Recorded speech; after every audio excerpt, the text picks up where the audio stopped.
Chapter 14. The 5 a.m. Club grasps the essentialness of sleep. You cannot imagine the craving for rest I feel, a hunger and thirst. For 6 long days, since my work was done, my mind has been a whirlpool, swift, unprogressive and incessant, a torrent of thoughts leading nowhere, spinning round swift and steady. H.G. Wells. The Roman sun rose even higher as the 3 companions gazed over the rooftops and at the Vatican. The streets were now noisy. The eternal city had come to life. Again, the Titan's hand went up into the air. Again, one could see another assistant appearing out of nowhere. This time a man who appeared to be in his early 40s ran across the square, stood in its center and pulled out a device that he spoke into, quickly and loudly. Within a minute, 3 women with scarves over their hair, like you would see in those wonderful Italian films of the 50s, appeared on 3 sparkling red Vespas. They parked them at the foot of the Spanish Steps, right by the sculpture of the boat, before disappearing down Via della Carros. "Let's go, people," exclaimed the billionaire. "It's time to ride." "But what's this about visiting the dead?" asked the entrepreneur, the creases on her forehead reawakened and her arms now crossed. "Trust me. Hop on your scooter and follow me," the billionaire instructed. The 3 companions wound their way through the ancient streets of Rome. Even the most unknown church or innocuous obelisk left them in a dreamy state of awe. The sunshine was dazzling now as both the Romans and the tourists filled the boulevards. The city felt so alive. In one square they passed, a remarkably talented opera singer with a man standing next to her to collect money touched the hearts of bystanders by singing like she had no tomorrow. As the billionaire, the entrepreneur and the artist continued their trek along the roads of Rome, they saw yet another surreal sight. The Pyramid of Ctesias, built between 18 and 12 BC as a tomb. An Egyptian-style pyramid in the heart of the eternal city. Unbelievable, thought the artist as he tried to keep his eyes on the avenues. Soon they were out of the city walls. The billionaire was still leading. The entrepreneur noticed, for the first time all morning, that the back of his t-shirt carried the wise words of Benjamin Franklin, one of the founding fathers of the United States, who said, "The early morning has gold in its mouth." And, on the back of his helmet was printed lettering that read, "Rise first. Die last." This man is a marvel, she thought. One of a kind. The entrepreneur knew this sensational adventure would soon be coming to an end. But she hoped Mr. Riley would remain in her life. She not only had grown to admire him, she felt she needed him. They rode for a while and then the billionaire motioned that they should stop on an eerily desolate side street. After they parked the scooters, without saying a word, he beckoned his students to follow him, past a stone bust of the great Roman military general Julius Caesar, down a series of stairs and into a dark and dusty tunnel. "Where the heck are we?" asked the artist. Beads of sweat had formed on the delicate skin under his eyes. "Imagine you were right there with these 3 human beings. And just picture how the artist looked at this moment." "We're in the catacombs," announced the billionaire. "This is where the ancient Romans buried their dead. All these subterranean passageways are burial grounds, cemeteries, that date from the 2nd to the 5th century." "And why are we here?" questioned the entrepreneur. "I brought you to this crypt to make a point," stated the billionaire in his usual warm tone. At that instant, the sound of footsteps could be heard, coming from the end of the tunnel. The artist glanced at the entrepreneur, eyes wide open. The billionaire didn't say a word. The footsteps could be heard growing closer. And more forceful. "I don't have a good feeling," commented the entrepreneur. The footsteps continued as the hazy light of a candle struck a decrepit wall of the catacomb. Then the whole place went quiet. A lone figure slowly emerged, holding a tall candle and with a hood over his head, the kind monks wear. No words were exchanged. It was all extremely mysterious. The intruder stood before the 3 friends. The candle was raised higher, and moved in 4 circular motions. Then the hood came off. The face that was revealed was a familiar one. A face that had appeared at stadiums across the planet. And one that had inspired many millions to do amazing work, accomplish epic dreams and led legendary lives. It was the Spellbinder. "My God, you scared me," the artist said, still sweating profusely. "Sorry. Stone told me to come down here. I got a little lost," apologized the Spellbinder. "Extraordinary place, these catacombs. It's a little creepy in here, though," he added, looking healthy, happy and relaxed. "Hey, buddy, declared the billionaire as he hugged his advisor and best friend. "Thanks for showing up." "Of course," the spellbinder replied. "Well, let me get straight to the insights you wanted me to share with these two. You know I always come to play," he added with a low five like you see pro basketball players giving teammates after making a successful free throw. "Mr. Riley asked me to share my thoughts on the value of deep sleep as an element of sustained elite creativity, peak productivity and rare air performance with you. And he told me he wanted to do it down here because not only are the inhabitants of this crypt in an endless slumber, but science now confirms that one of the primary ways we bring on an early death is by not sleeping enough." "Really?" asked the entrepreneur, folding her arms once again. The light from the candle disclosed a simple silver engagement ring on a finger. "No, you guys didn't," gushed the billionaire, glee emanating from his raspy voice. He did a quick, quirky dance move he hadn't done before. "We did," the entrepreneur and the artist responded, together. "And you're both invited to our wedding. It'll be small, but special," the artist added. "And you're both invited to our wedding. It'll be small, but special," the artist added. "You're welcome to have the ceremony on my beach in Mauritius," offered the billionaire. "Heck, I'll treat you two cats by handling all costs. For you both and for your families and for all of your friends. The whole thing's all on me. It's the least I can do for you two new members of the 5 a.m. club. You trusted a crazy-looking old man. You came on this wild odyssey. You've been open to all the teachings. You've been doing the work. You two are my heroes." The billionaire let out an urgent cough. Perhaps it was from the dust of the passageway. He then placed 3 fingers against his chest, right where his heart sat. And coughed again. "You okay?" asked the entrepreneur, unfolding her arms and touching one of his muscular shoulders. "Yes. So," said the spellbinder, "let me offer some insights on why it's not only the calibration of the first hour of your day that's mission essential for leadership excellence and exponential productivity but also the management of the last hour of your evening, if you're truly serious about experiencing premium results." He held the candle under his face, creating a near mystical effect. What makes genius-level performance is a delicate balance between the mastery of your morning routine and the optimization of your nightly ritual. You won't be able to orchestrate the 20-20-20 formula Stone walked you through this morning if you don't sleep properly. "I'm almost always sleep-deprived," acknowledged the entrepreneur. "Sometimes I struggle to function. My memory is off, and I feel exhausted." "Yeah," agreed the artist. "My sleep's a mess. I'm up a bunch of times through the night. But since I've been on this trip, I've slept good each night."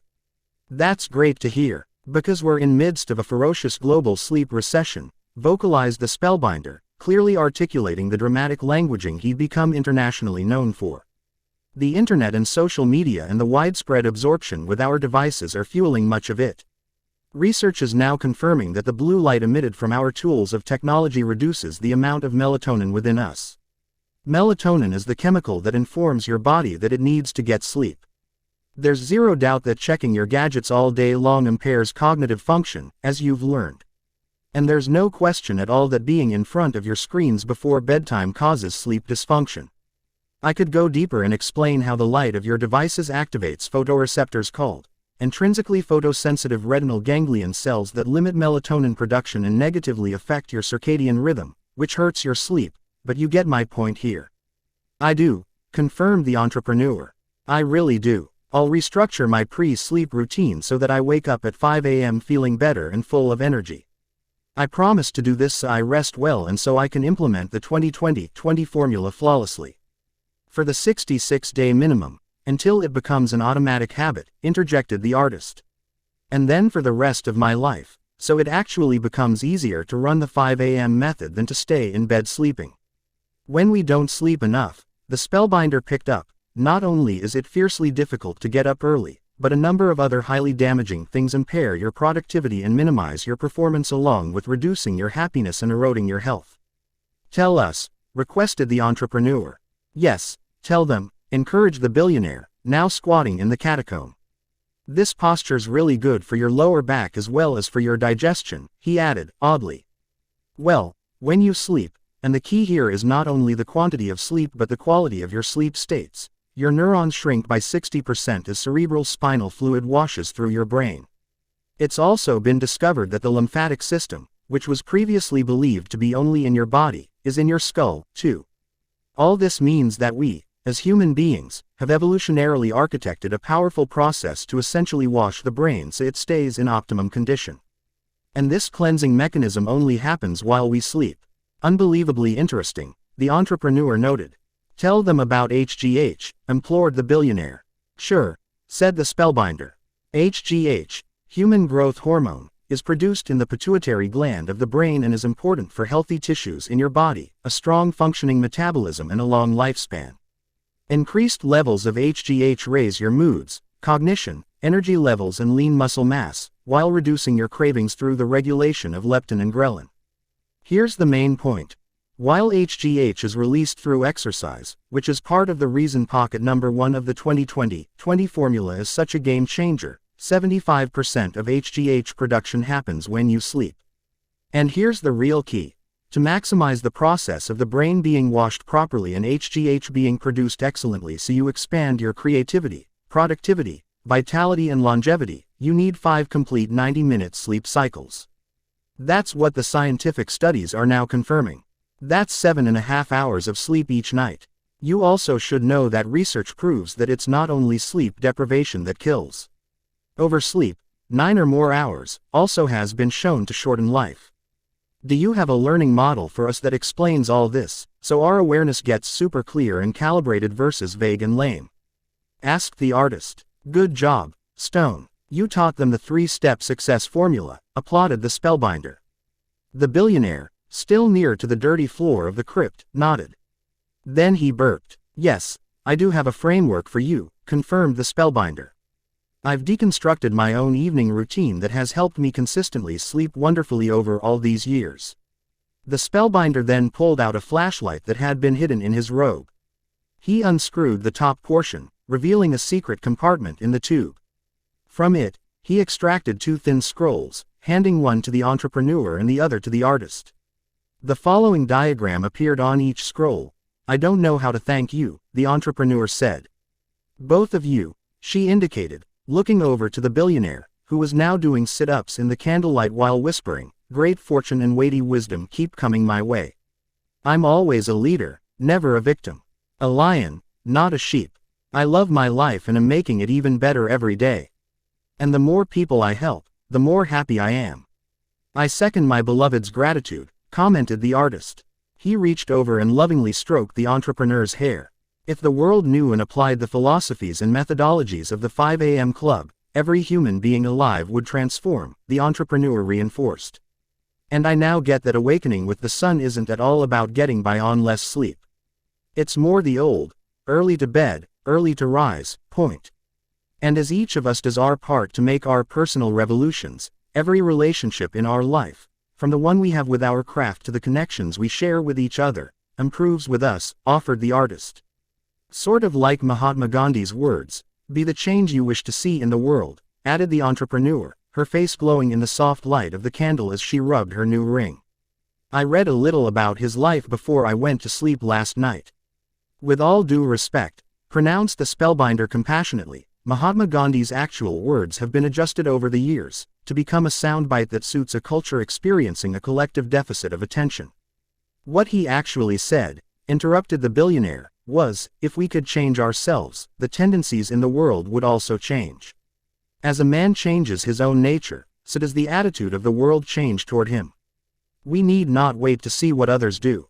Awesome job, Stone, remarked the spellbinder, smiling.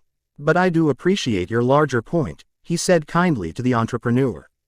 And, of course, you're right.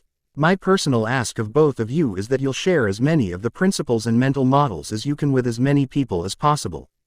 Because, yes, if every business leader, commercial worker, scientist, artist, architect, political influencer, sports performer, teacher, mother, firefighter, father, taxi driver, daughter and son simply installed the morning routine and nightly ritual we've shared with you, we'd have a whole new world.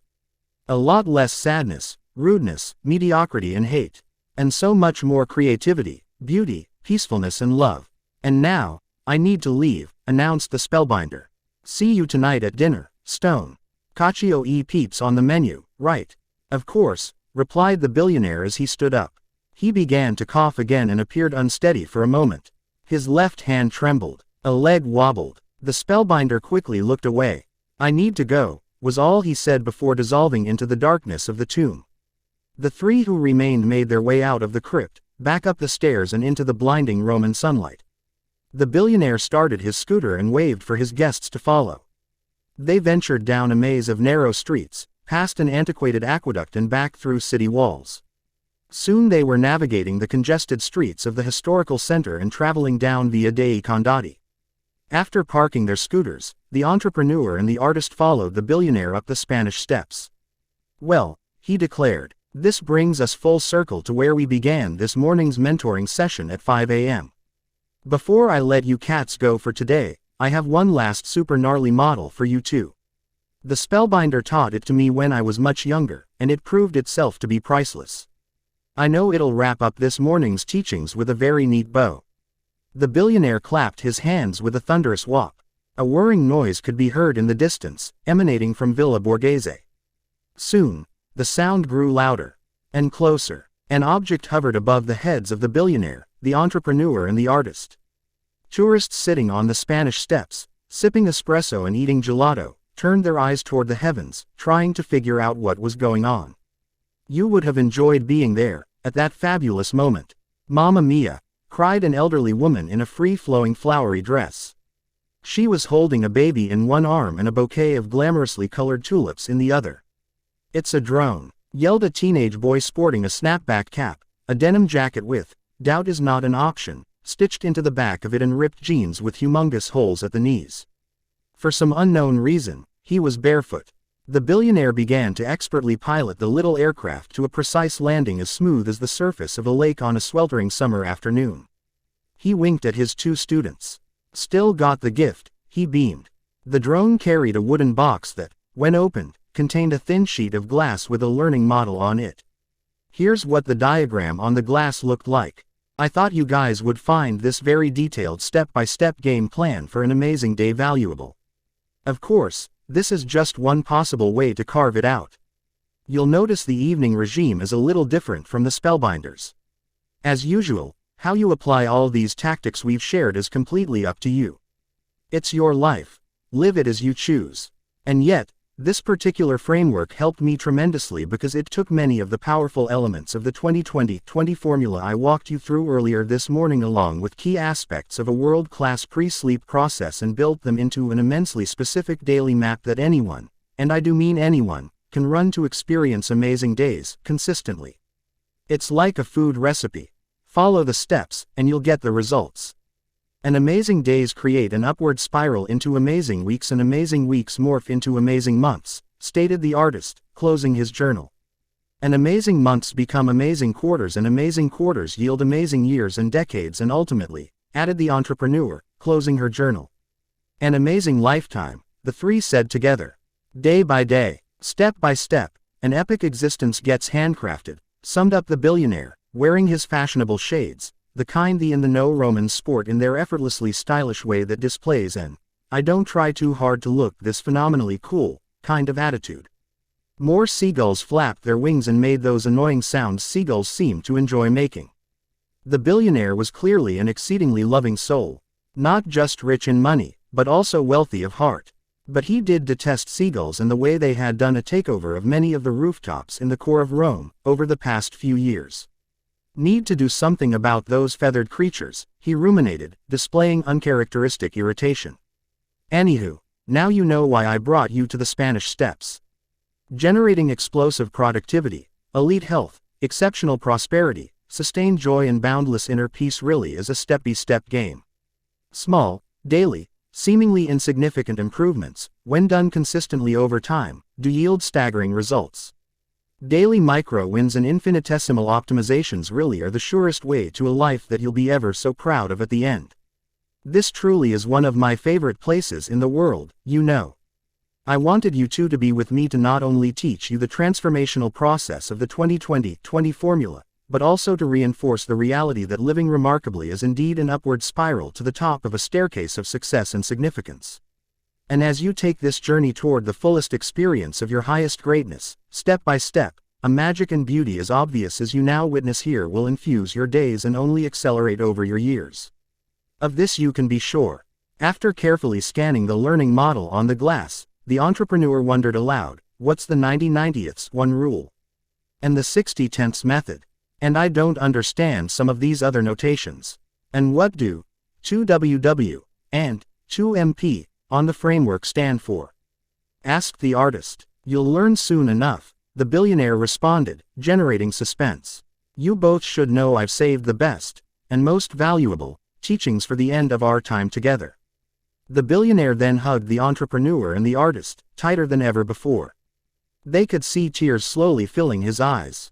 Big whales of water. I love you too, he said. Ci vediamo. And then he vanished. Chapter 15. The 5 a.m. Club is mentored on the 10 tactics of lifelong genius. If you knew how much work went into it, you would not call it genius. Michelangelo. Sao Paulo is so special, isn't it? Said the billionaire as the unmarked and economy-class car navigated by a driver in short sleeves stopped and started through the thick traffic of this city of many millions. As in Mauritius, he sat in the front passenger seat.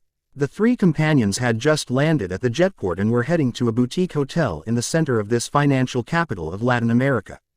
It's a big city, noted the artist, offering another blinding glimpse of the obvious. We so appreciate you flying us down here to Brazil for our wedding, the entrepreneur enthused. Thanks, brother, the artist added. He really wanted the ceremony to take place at your compound by the ocean, said the entrepreneur, pointing to her fiancé with a warm look. I did, stated the artist agreeably. That place was paradise, and, to be honest, I did too. But I wanted to honor my father, given that he was Brazilian, the entrepreneur explained. And a happy wife means a happy life, confirmed the artist with a grin. He then quoted the words from A.A. Milne's Winnie the Pooh. If you live to be 100, I want to live to be 100-1 day so I never have to live without you. The entrepreneur moved closer to the artist in the back of the car as it sailed past magnificent neo-Gothic cathedrals, along great avenues with towering high-rises, down a thoroughfare that showcased the impressive Teatro Municipal de São Paulo and across a roadway where the majestic Ibirapuera Park sat. What the artist shared made the billionaire think of his wife. He still thought of her every day. And it wasn't the luxurious trips to exotic places that he most recalled. Nor the beautiful meals at the world's best restaurants. His mind drifted to the simplest and most apparently ordinary of moments in her company. Sharing a cheap but excellent pizza with olive oil drizzled over it. Reading books in silence in front of a dazzling fire. Nature walks and movie nights and trips to the grocery store. Dancing in their bedroom to music that reminded them of how much they adored each other. And things like how patiently she taught him Italian, the way she'd snort when she'd laugh really hard, and how utterly devoted she was to their only child. Life's finest treasures live in its simplest moments, contemplated the billionaire. In those daily occurrences that most of us take for granted. Until we lose them. Lifting his hand to proudly display his engagement ring, the artist continued to express the depth of his love while the car rolled along. I love her hard, man, he spoke to Mr. Riley. She's my sunrise. My art used to be all that mattered. Didn't have much a need for anyone around me, you know. Guess I never knew what real love was. Can't imagine living without her now. The entrepreneur considered how blessed she was. In the period since she attended the Spellbinders event, her mindset, heartset, healthset and soulset were being reordered and upgraded. Radically and irrevocably, she was releasing the limiting beliefs that had been forged from her tumultuous childhood and letting go of the toxic emotions that grew out of her past traumas, as well as from the current predicament with her investors. The billionaire was quite right. She was realizing to an even deeper degree, we each do the best we can based on the level of awareness, maturity and personal security we are at. People who hurt others really are hurting within themselves. They are behaving in the wisest way they know how to behave. If they were capable of conducting themselves with greater leadership, generosity and humanity, they would have done so. This profound insight had sown even stronger seeds of forgiveness within the entrepreneur. When she first heard the spellbinder at his seminar, she was cynical and resistant to a lot of his teachings. She'd since pivoted considerably and was now embracing everything she'd been fortunate enough to learn, wholeheartedly. It was an inspirational evolution to see. It had been 3 weeks since the visit to Rome. In that time, the entrepreneur had been doing wind sprints for 20 minutes at 5 a.m. each morning along with some serious weight training. After that at 5:20 a.m., she'd use the tranquility of the second pocket to contemplate quietly, write lists of the things she was grateful for in her new journal and then meditate. Finally, at 5:40 a.m., she'd listen to an audiobook about a business maverick or read something on the subjects of productivity, teamwork and leadership. She'd also, and this was a hard one, broken the addiction to technology that had been her lifeline, as well as her escape from producing her greatest work. And her diversion from being fully present to life.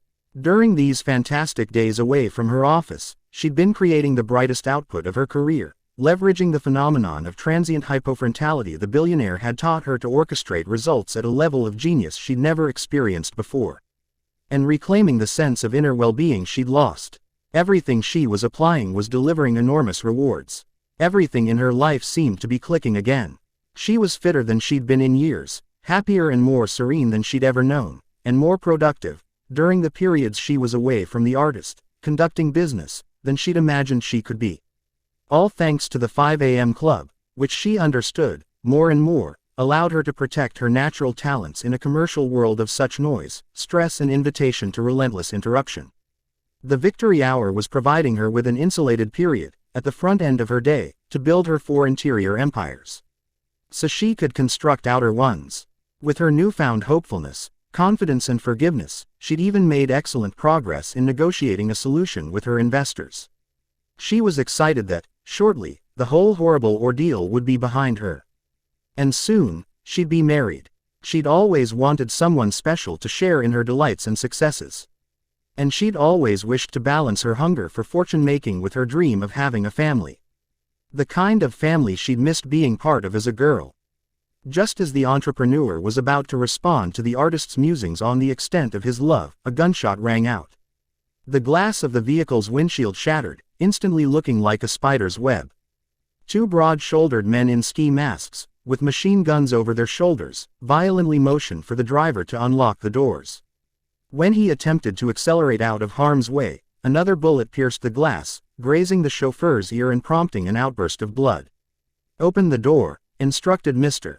Riley, stunningly calmly. "I've got this," he said as he secretly pressed a red button strategically located under the glove compartment. The doors unlocked. You could hear a click. Speaking in staccato bursts, one of the gunmen screamed, "Everyone out of the car.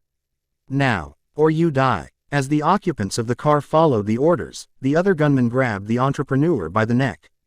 "We told you to leave the firm. We told you we'd kill you. We told you this was gonna happen," he said. Suddenly, a long SUV, the sort you see combat leaders in war zones traveling in, raced up to the scene. 4 more people, 2 men and 2 women, in flak jackets with pistols raced up on sleek motorcycles. The billionaire's protection team had arrived. Fighting broke out in the street, knives were pulled and more shots were fired. The billionaire was whisked away with an efficiency that was striking. He still appeared unruffled and, as if he were a general leading a military mission, said simply, "Save my passengers. They are my family members." A helicopter was now floating overhead. Yes, a helicopter. It had 5AC, in large orange letters on the side of it, over white paint. The magnate's security squad quickly disarmed the larger of the 2 gunmen, the one who had threatened the entrepreneur, and removed her to the safety of the waiting SUV. But the artist, well, sadly he was gone. "I need to find him," the entrepreneur screamed at the personnel in the armored vehicle. "I need to find my husband," she added, clearly in a state of acute shock over the entire scenario. "Stay here," ordered one of the security agents, firmly, holding her by the arm. But the entrepreneur, in her newly created state of mental toughness, physical fitness, emotional resilience and spiritual fearlessness, thanks to her new morning routine, broke free from the burly guard, kicked open the door that had been left slightly ajar and started to run. Like an elite athlete, she sprinted deftly across a highway with traffic speeding down 4 lanes. Horns blared, and some passionate Brazilians shouted words in Portuguese, concerned for her welfare. But she kept running, as fast as a gazelle. She ducked into a cafe. No sign of her man. Then into a restaurant. Next she raced along a street renowned for its steak houses. The artist was nowhere in sight.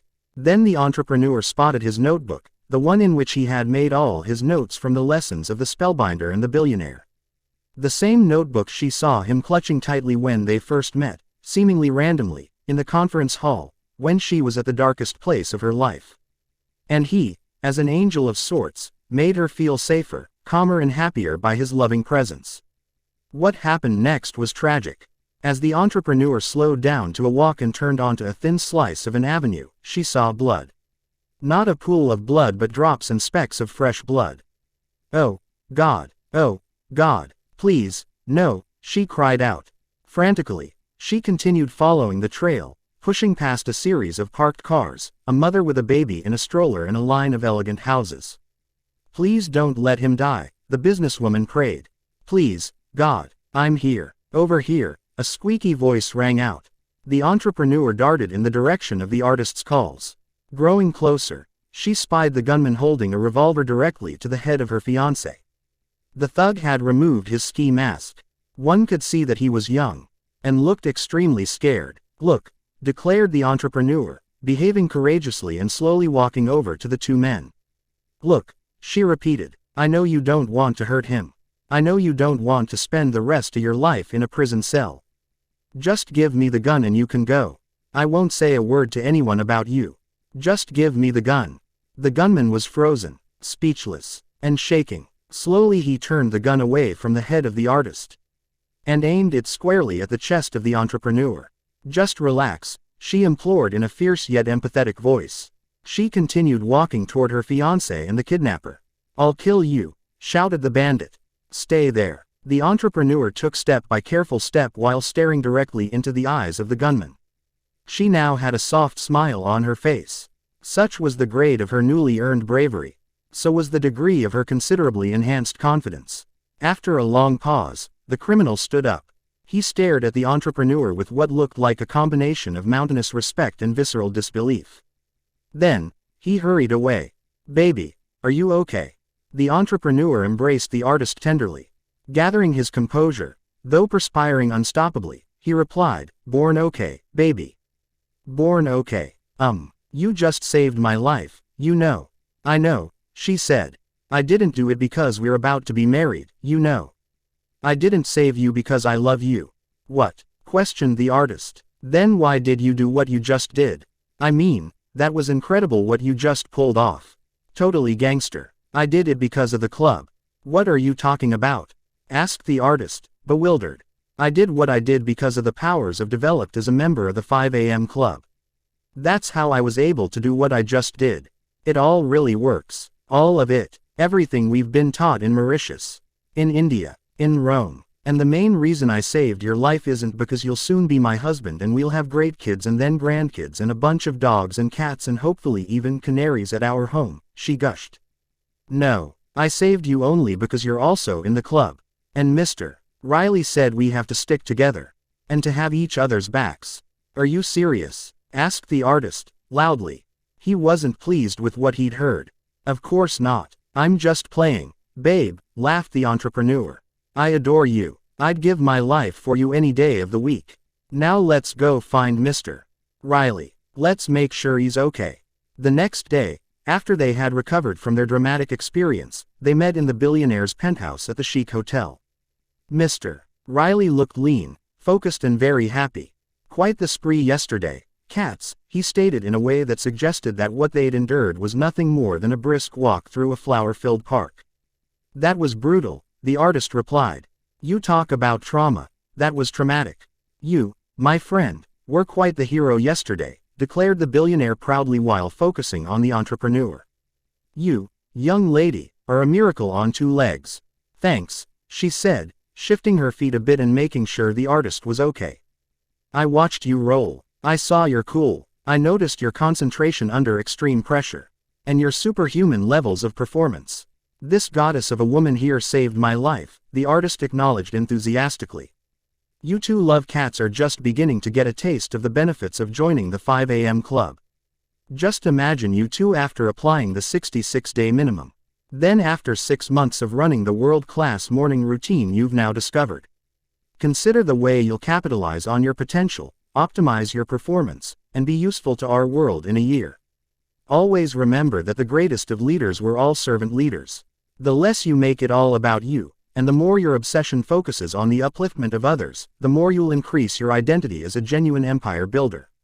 And grow into a history maker. Got you, confirmed the entrepreneur as she sipped from a water bottle, making sure she was well hydrated to stay at her energetic best. I want to reward you for the heroism you showed yesterday, the billionaire offered. I have some news that I think will make you love your life even more. Tell me, please, the entrepreneur said. Though I really don't need anything, you know. I did what I did out of love. Simple as that. Well, are you ready? The tycoon asked. Yes, ready. Well, this morning I had my people buy up all of the equity those nasty investors owned. Let's just say I made them an offer they couldn't refuse. And my legal team had them sign an agreement promising they will never go near your company again and are not permitted to come anywhere near you, or the man who will be your husband in a few short hours. Gnarly, right? The billionaire spoke as he tap danced his way across the floor of the penthouse. Yes, he actually tap danced across the entire room. Next, he began flailing his arms manically and grooving intensely to his imagined music. Finally, get this, he started twerking. Yes, the illustrious industrialist who was worth over $1 billion was twerking in that hotel suite. He's the weirdest human being I've ever met, by a factor of 1,000,000, thought the entrepreneur. But truly wonderful, and pretty close to magical. The entrepreneur and the artist looked at each other and began to giggle. They then joined in, as best as they could, because Mr. Riley could sometimes be a bit of a showman, as humble as he was. After the dancing session they hugged this man who had become their magnificent mentor, exuberant encourager and sincere friend. The entrepreneur thanked the eccentric baron, profusely, for his generosity in making her difficult situation go away. This spectacular escapade was taking on a near mystical quality. Everything was improving. All was unfolding even better than she could have dreamed. And now she was free of the very trial that had brought her to the sharpest edge of her life. In that moment, she realized that on the other side of every tragedy lives a triumph.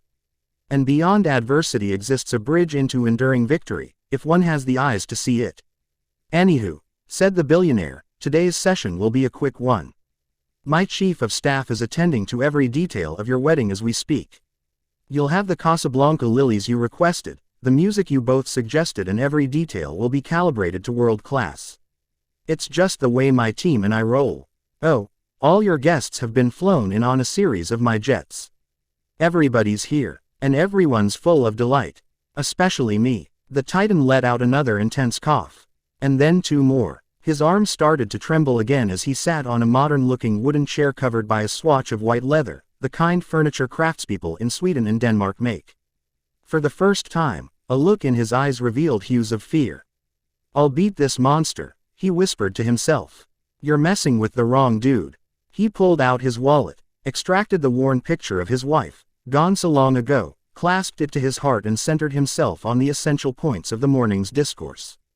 Now that you know most of what you need to know about the 5 a.m. method, I want to offer 10 tactics that will quicken your momentum in both your professional and your private lives. These are 10 gestures for daily heroism. The 20-20-20 formula will help you use your mornings brilliantly. These 10 other routines will complement the regime, so the rest of your day unfolds gloriously. Lock these in and you'll become undefeatable, and experience a meaningful upward spiral of success where every important element of your life rises as your hours pass. In that moment, she realized that on the other side of every tragedy lives a triumph. And beyond adversity exists a bridge into enduring victory, if one has the eyes to see it. Anywho, said the billionaire, today's session will be a quick one. My chief of staff is attending to every detail of your wedding as we speak. You'll have the Casablanca lilies you requested, the music you both suggested, and every detail will be calibrated to world class. It's just the way my team and I roll. Oh, all your guests have been flown in on a series of my jets. Everybody's here, and everyone's full of delight. Especially me. The Titan let out another intense cough. And then two more. His arms started to tremble again as he sat on a modern-looking wooden chair covered by a swatch of white leather, the kind furniture craftspeople in Sweden and Denmark make. For the first time, a look in his eyes revealed hues of fear. I'll beat this monster, he whispered to himself. You're messing with the wrong dude. He pulled out his wallet, extracted the worn picture of his wife, gone so long ago, clasped it to his heart and centered himself on the essential points of the morning's discourse. Now that you know most of what you need to know about the 5 a.m. method, I want to offer 10 tactics that will quicken your momentum in both your professional and your private lives. These are 10 gestures for daily heroism. The 20-20-20 formula will help you use your mornings brilliantly. These 10 other routines will complement the regime, so the rest of your day unfolds gloriously. Lock these in and you'll become undefeatable, and experience a meaningful upward spiral of success where every important element of your life rises as your hours pass. As usual, a hand then went up into the air. Out of the library of the penthouse suite sprang an assistant, struggling to carry what appeared to be a large framed art piece. The billionaire jumped up and rushed over to help his aide. On the front of the white t-shirt the young, fit and unfairly handsome assistant wore these printed words: "Everyone dreams of being a legend until it comes time to do the work that legends do. This is one of my wedding gifts to you too." The billionaire pointed to a breathtaking painting of Thomas Edison, the great inventor. Over Edison's face, in an edgy modern art script, were the inventor's words: "The best thinking has been done in solitude. The worst has been done in turmoil. I commissioned one of my favorite artists, who lives in Berlin, to do this for you. He did a lot of the artwork in my Zurich flat. He hardly paints anymore. Did this as a special favor. You cats could retire if you sold it, trust me on that one." "Please flip it over," requested the billionaire politely, sitting down on the sleek chair again and surveying the expansive penthouse that overlooked the skyscrapers of Sao Paulo. Many of the high-rises had helipads on top of them so the icons of industry who operated within them could skirt around without having to waste precious hours of productivity and life sitting in Sao Paulo traffic. Because as you now know, the hours most people waste epic performers exploit. On the back of the immaculately framed artwork was a chart with this title on it: "The 10 Tactics of Lifelong Genius." The billionaire continued talking. "Thomas Edison exemplifies prodigious creative achievement like few others in history, having recorded 1,093 patents over his lifetime and giving us everything from the light bulb to the motion picture camera and, in 1901, a battery that was later used for electric cars. He wasn't only an inventor. He was also a stratospheric company builder." Yup, the billionaire continued. "His life is absolutely worth studying and then deconstructing in your journal so your intimacy and fluency with how he did it grows. Edison once said, 'Being busy does not always mean real work. The object of all work is production or accomplishment.'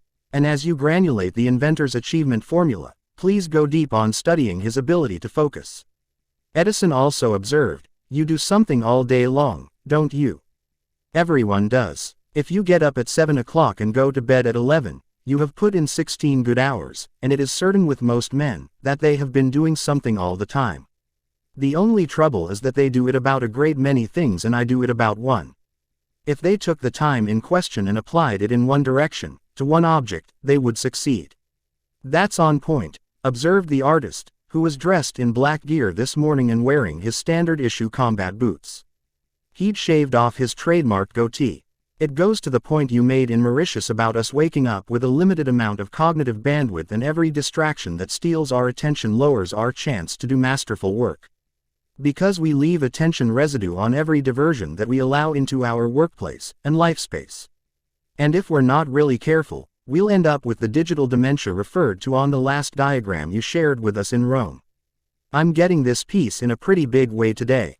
When I get back home to my studio, I'm definitely going to set up my environment up so it's totally quiet. 0 devices. I also plan to do a big-time technology detox. No social media and no cyber surfing for at least a few weeks, so I get my concentration back. What I'm understanding is that once I'm in the clear space of silence, I should focus only on one project at a time, not spread out my creative power and physical energy on many." That's what I take from Edison's words. Don't diffuse my genius on being pretty good at many things when I have it in me to be legendary by working intensely only on one thing. And I'm realizing that even one interruption when I'm thinking about a hot new product or my next blue ocean venture could cost me many millions of dollars, or more, said the entrepreneur excitedly. What you two just said is massively important if you are serious about leveraging your talents and expressing the fullness of your inherent greatness, the billionaire affirmed as he beamed cheerfully. Edison would climb up the hill to his Menlo Park laboratory and work for hours and hours, and sometimes days upon days, with his team on the one invention that was the center of their inspiration. That groovy cat was a pretty gnarly dude. The billionaire then pointed to the chart on the back of the painting. I know you both need to get going, so you can get ready for the ceremony. Kindly take this gift with you. But first, read what it says here on the back, so you start the process of wiring in these 10 tactics that will accelerate your progress in the 5 a.m. club and set your gifts, talents and powers ablaze. Rising at dawn and running the 20-20-20 formula is your main move to lead your field and upgrade your personal life. These 10 calibrated habits are your amplifiers. They'll ensure that you go from seeing results that are linear to rewards that are exponential. The learning model looked like this. Under the 10 tactics of lifelong genius model, the entrepreneur and the artist read the following list of strategies along with precise explanations about what they mean and how one was to apply them. Tactic number 1. The tight bubble of total focus TBTF, the insight, an addiction to distraction is the death of your creative production. Your attraction to digital interruption is costing you your fortune, financially, cognitively, energetically, physically and spiritually.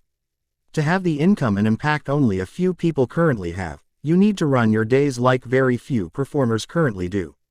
The tight bubble of total focus is a metaphorical moat that you build around your assets of genius, so they not only stay strong, they increase. The 5 primary assets that all superproducers defend are mental focus, physical energy, personal willpower, original talent and daily time. Your bubble has a porous membrane that encircles it so that you decide what information, which people and the nature of the activities that enter your orbit. Anything negative, toxic and impure gets blocked at the gate. Essentially, this way of being in the world is your bulletproof defense system to reject any stimuli that would decry your greatness. The implementation. The tight bubble of total focus strategy preserves your focus as well as your primal brilliance by giving you long stretches of time free from trivial fascinations and any influences that dissolve your inspiration and deteriorate your A game. Each morning, you enter this invisible bubble of your own making that is completely empty of other people's superficial messages, spam, fake news, advertisements, silly videos, irrelevant chatting and other forms of cyberhooking that will destroy your life of monumental potential. Part of this philosophical construct is your personal Menlo Park, the place where, like Thomas Edison, you get lost from the world and go to generate the masterworks that will raise you to industry dominance and global eminence. The real key here is solitude for a scheduled period each day, in a positive environment that floods you with creativity, energy, happiness and the feeling the work you're doing is for the upliftment of humanity. The spaces you inhabit shape the output you produce. This concept can, and should, also be applied beyond your professional routine. So your private time is free of negativity, energy vampires and soul-hurting pursuits. Of course, tinker with this metaphorical wall of armor around your 5 assets of genius so you have a wonderful social life. And so you don't become a hermit. Using the TBTF in your personal life means you live your days in an alternate universe of your own joyous creation. Remember, the bubble has a porous membrane, so you can carefully choose who you allow into your private reality as well as the elements of beauty, wonder and peace. Specific application ideas include selling your television, avoiding the news for the remainder of your days, staying out of noisy shopping malls where you buy things you don't need, unfriending energy-draining people you follow on social platforms, turning off all notifications while you're in the TBTF and deleting apps with constant announcements. Tactic number 2. The 90/90ths 1 rule. The insight. Doing real work versus artificial work, daily and with absolute consistency, will give you a gargantuan competitive advantage born of mastery. Productivity of virtuoso-level quality is rare, and the marketplace pays most for something that is scarce. Legendary achievers concentrate all their attention and effort on one core project at a time so they harness the fullness of their cognitive capacity and their precious energy on releasing glorious products that turn their industry on their head. To work like this, you need to install the daily habit of exploiting your best professional hours to offer your finest productive results. When you show up for work, it's not the time to shop online, to gossip or to check messages. It's showtime. For the superproducer. The implementation. For the next 90 days, schedule yourself to invest the first 90 minutes of your workday on the one activity that, when completed at world class, will cause you to own your field. This 90-minute period must be completely free of any noise and interruptions.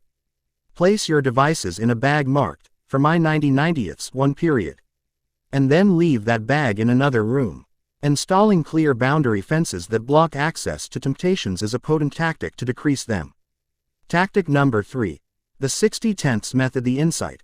Research supports that the greatest performers don't work in a linear way, working harder and longer with the hope of arriving at stronger and better results. Instead, the way elite creatives do what they do is by understanding the power of oscillation. They structure their work cycles so that they alternate bursts of deep focus and ferocious intensity of performance with periods of real rest and full recovery. In other words, they work in a balance, and cycle awesome output with times to refuel their assets of genius so they don't deplete them. Armed with data concluding that human beings do their most astonishing work when they are fresh and relaxed versus exhausted and stressed, genuine pros dedicated to the glorification of their genius operate in a mode of pulsation, operating more like sprinters than marathoners. The implementation. After you've run the 90/90ths, one segment of your workday, use a timer and work at your best for 60 minutes straight while sitting or standing quietly, in your tight bubble of total focus. Train yourself not to move. Just concentrate, and create the highest results you can possibly make. After your 60-minute productivity sprint is done, refuel for 10 minutes. Ideas for this recovery cycle include going for a quick walk in fresh air, reading a book that will advance your leadership or personal mastery, meditating, visualizing or listening to energizing music with headphones on like many championship athletes do before they step onto the court, so that their brain's attention shifts from the ruminating and worrying behaviors of the left hemisphere into the creativity and flow of the right section. After 10 wonderful minutes of regeneration, go back and perform your next 60-minute work segment, full of inspiration, excellence and ingenuity. And then your next 10-minute cycle of renewal. Tactic number 4. The Daily 5 Concept. The insight. Studies show that the most effective business leaders are at their productive peak on the days when, even if they've faced some serious setbacks, they've actively engaged their mindset on the progress they've made. In so doing, they've inoculated themselves from the self-sabotaging influence of the brain's negativity bias. One of the great keys to terrific performance, then, is to train your attention on making consistent 1% wins and micro-achievements throughout each hour of your workday. Small daily achievements, when done consistently over time, definitely do lead to stunning results. And by deliberately reflecting on the areas where you are moving ahead, you'll insulate your ambition, guard your confidence and defeat the dangerous trickster of fear, so you get amazing feats done. The implementation. During the second pocket of your victory hour, list the 5 tiny targets you wish to accomplish over the day ahead for you to feel it was one well spent. This, like so much of what you've learned, is also a practice.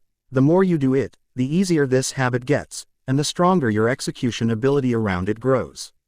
So, stay with the process.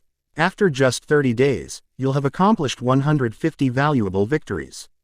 And after a year, this strategy alone will be responsible for you achieving 1,825 high-value targets, guaranteeing that the next 12 months are the single most productive 12 months you've had yet. Tactic number 5. The second wind workout. 2WW. The insight. You've now discovered the beautiful neuroscience behind daily exercise. Moving the body regularly lifts your concentration, speeds up the processing potency of your brain as well as accelerating its learning capacity, raises your energy, elevates your optimism, helps you sleep better via the production of more melatonin and promotes longevity through the release of human growth hormone HGH, along with the lengthening of your telomeres. Telomeres keep the ends of our chromosomes from fraying. They're like plastic caps at the tips of shoelaces. Aging shortens our telomeres, which is why they are sometimes compared to a bomb fuse. The powerful point here is that it's well documented that exercise slows this shortening, helping you stay healthy longer. You should also note that meditation, a diet rich in whole foods, proper sleep quality and intermittent fasting, which the spellbinder calls the 16/8 dividend because you don't eat during a 16-hour fasting window and then break the fast over an 8-hour period, have all proven to protect our telomeres from degenerating. Given the empirically based facts substantiating the absolutely transformative power of exercise, why would you do only one workout a day? Why not use this regimen to increase your vitality massively so you not only outlive your industry peers but hack aging as you enjoy an astoundingly happy and productive life? The implementation. To execute the 2WW practice, schedule a second workout at the end of your workday to give you a second wind for a great evening. You'll beat the exhaustion most people feel after work, re-energize your willpower batteries so you improve your evening choices and even find your cravings for sugar in the nighttime are significantly lower. One of the finest activities you could possibly do at this time is a 1-hour nature walk. You'll gain another block of time free from digital interruption, letting you do more deep thinking and downloading of valuable ideas. You'll also be rewarded with the benefits that walking within natural surroundings with sunlight and fresh air bring to your mindset, heart set, health set and soul set. Naturalist John Muir expressed it well when he said, "In every walk with nature one receives far more than he seeks." Other ideas for your 2WW include going for a 60-minute mountain bike ride, having a long swim or attending a yoga class. In running this routine, you'll also burn even more calories and speed up your metabolic rate, reducing body fat. The 2WW is a game changer. Tactic number 6. The 2 Massage Protocol, 2MP, the insight. Studies have demonstrated that massage therapy is a modality that generates significant improvements in brain performance, mood, your ability to fight stress, and in terms of your general wellness. The benefits of a massage include a 31% reduction of cortisol, the fear hormone, levels, a 31% increase in dopamine, the neurotransmitter of motivation, a 28% elevation of serotonin, the neurochemical responsible for regulating anxiety and raising happiness, reduced muscle tension, improved pain relief via the sending of anti-inflammation messaging to muscle cells, and elevations in the signaling of those cells to make more mitochondria. The key here is to have a deep tissue massage versus simple relaxation bodywork. It needs to hurt a little for it to work well. This awesome practice also reduces the stress that causes telomeres to degrade, optimizing your good health and maximizing your lifespan. The implementation. To apply the 2MP, lock 2 90-minute massages onto your weekly schedule. Because the things that get scheduled are the things that get done. And because vague plans yield vague performance. And because the smallest of applications really is better than the grandest of intentions. Virtuosos bring traction to their vision through their dedication to implementation. You might say you're a busy performer and can't afford the time to get 2 long massages every single week. In fact, given the proven and marvelous benefits of this protocol for your mental state, cognition, joyfulness, health and longevity, the truth is you can't afford not to install this habit. Yes, 2 90-minute massages a week will cost a lot of money. Death will cost you more. Tactic number 7. Traffic University, the insight. People who commute a total of 60 minutes to and from work each day spend approximately 1,200 days of their lives doing so, if they live an average human lifetime. That's over 3 years spent in traffic or on a bus or in a train. And with the rise of the mega commute, that time period is only growing. Most people sitting bumper to bumper are infecting themselves with toxic news, superficial banter on the radio and other negative stimulation that erodes production and dissolves inner peace. People on commuter trains or buses often sleep, daydream or play with their technology, in a chronic state of apathy. Be different. The implementation. Participating in Traffic University is all about leveraging your traveling time, whether to and from work or grocery shopping and errand running, to learn, expanding your professional prowess and personal knowledge. Specific ideas to help you do so include listening to audiobooks and consuming valuable podcasts. The fact is, even one new idea you learn in a book or online course could make you millions or even billions of dollars. Or multiply your creativity, productivity, vitality and spirituality exponentially. There is simply no other investment vehicle available today that will yield a higher return than investing in your education and growth. Tactic number 8. The Dream Team Technique, the insight. Professional athletes structure a full team to support their rise to best in world BIW. In this way, they are freed up to marshal their 5 assets of genius around the development of the expertise and powers that will cause them to become dominant at their sport. Michael Jordan wasn't his own sports doctor and Muhammad Ali wasn't his own boxing trainer.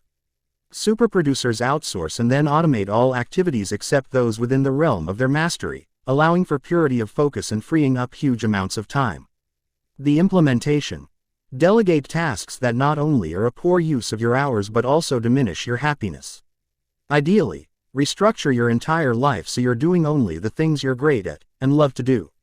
With such a setup, you'll not only escalate in your performance because you're prioritized around just a few things, but you'll enjoy significantly more personal freedom and serenity as well, because you have people on your dream team who are leaders at what they do. Your rise to legendary will be swifter since you have great people in your corner.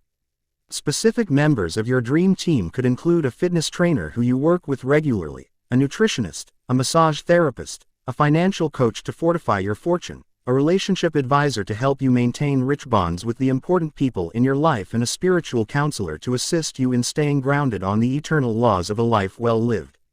Tactic number 9. The Weekly Design System, WDS, the insight. You now know that things that get scheduled are the things that get done. Designing a week without a granulated game plan for the 7 days ahead of you is like attempting to summit Mont Blanc without a climb strategy or hiking into the deep woods without a compass. Yes, spontaneity and room for unexpected miracles are exceptionally important.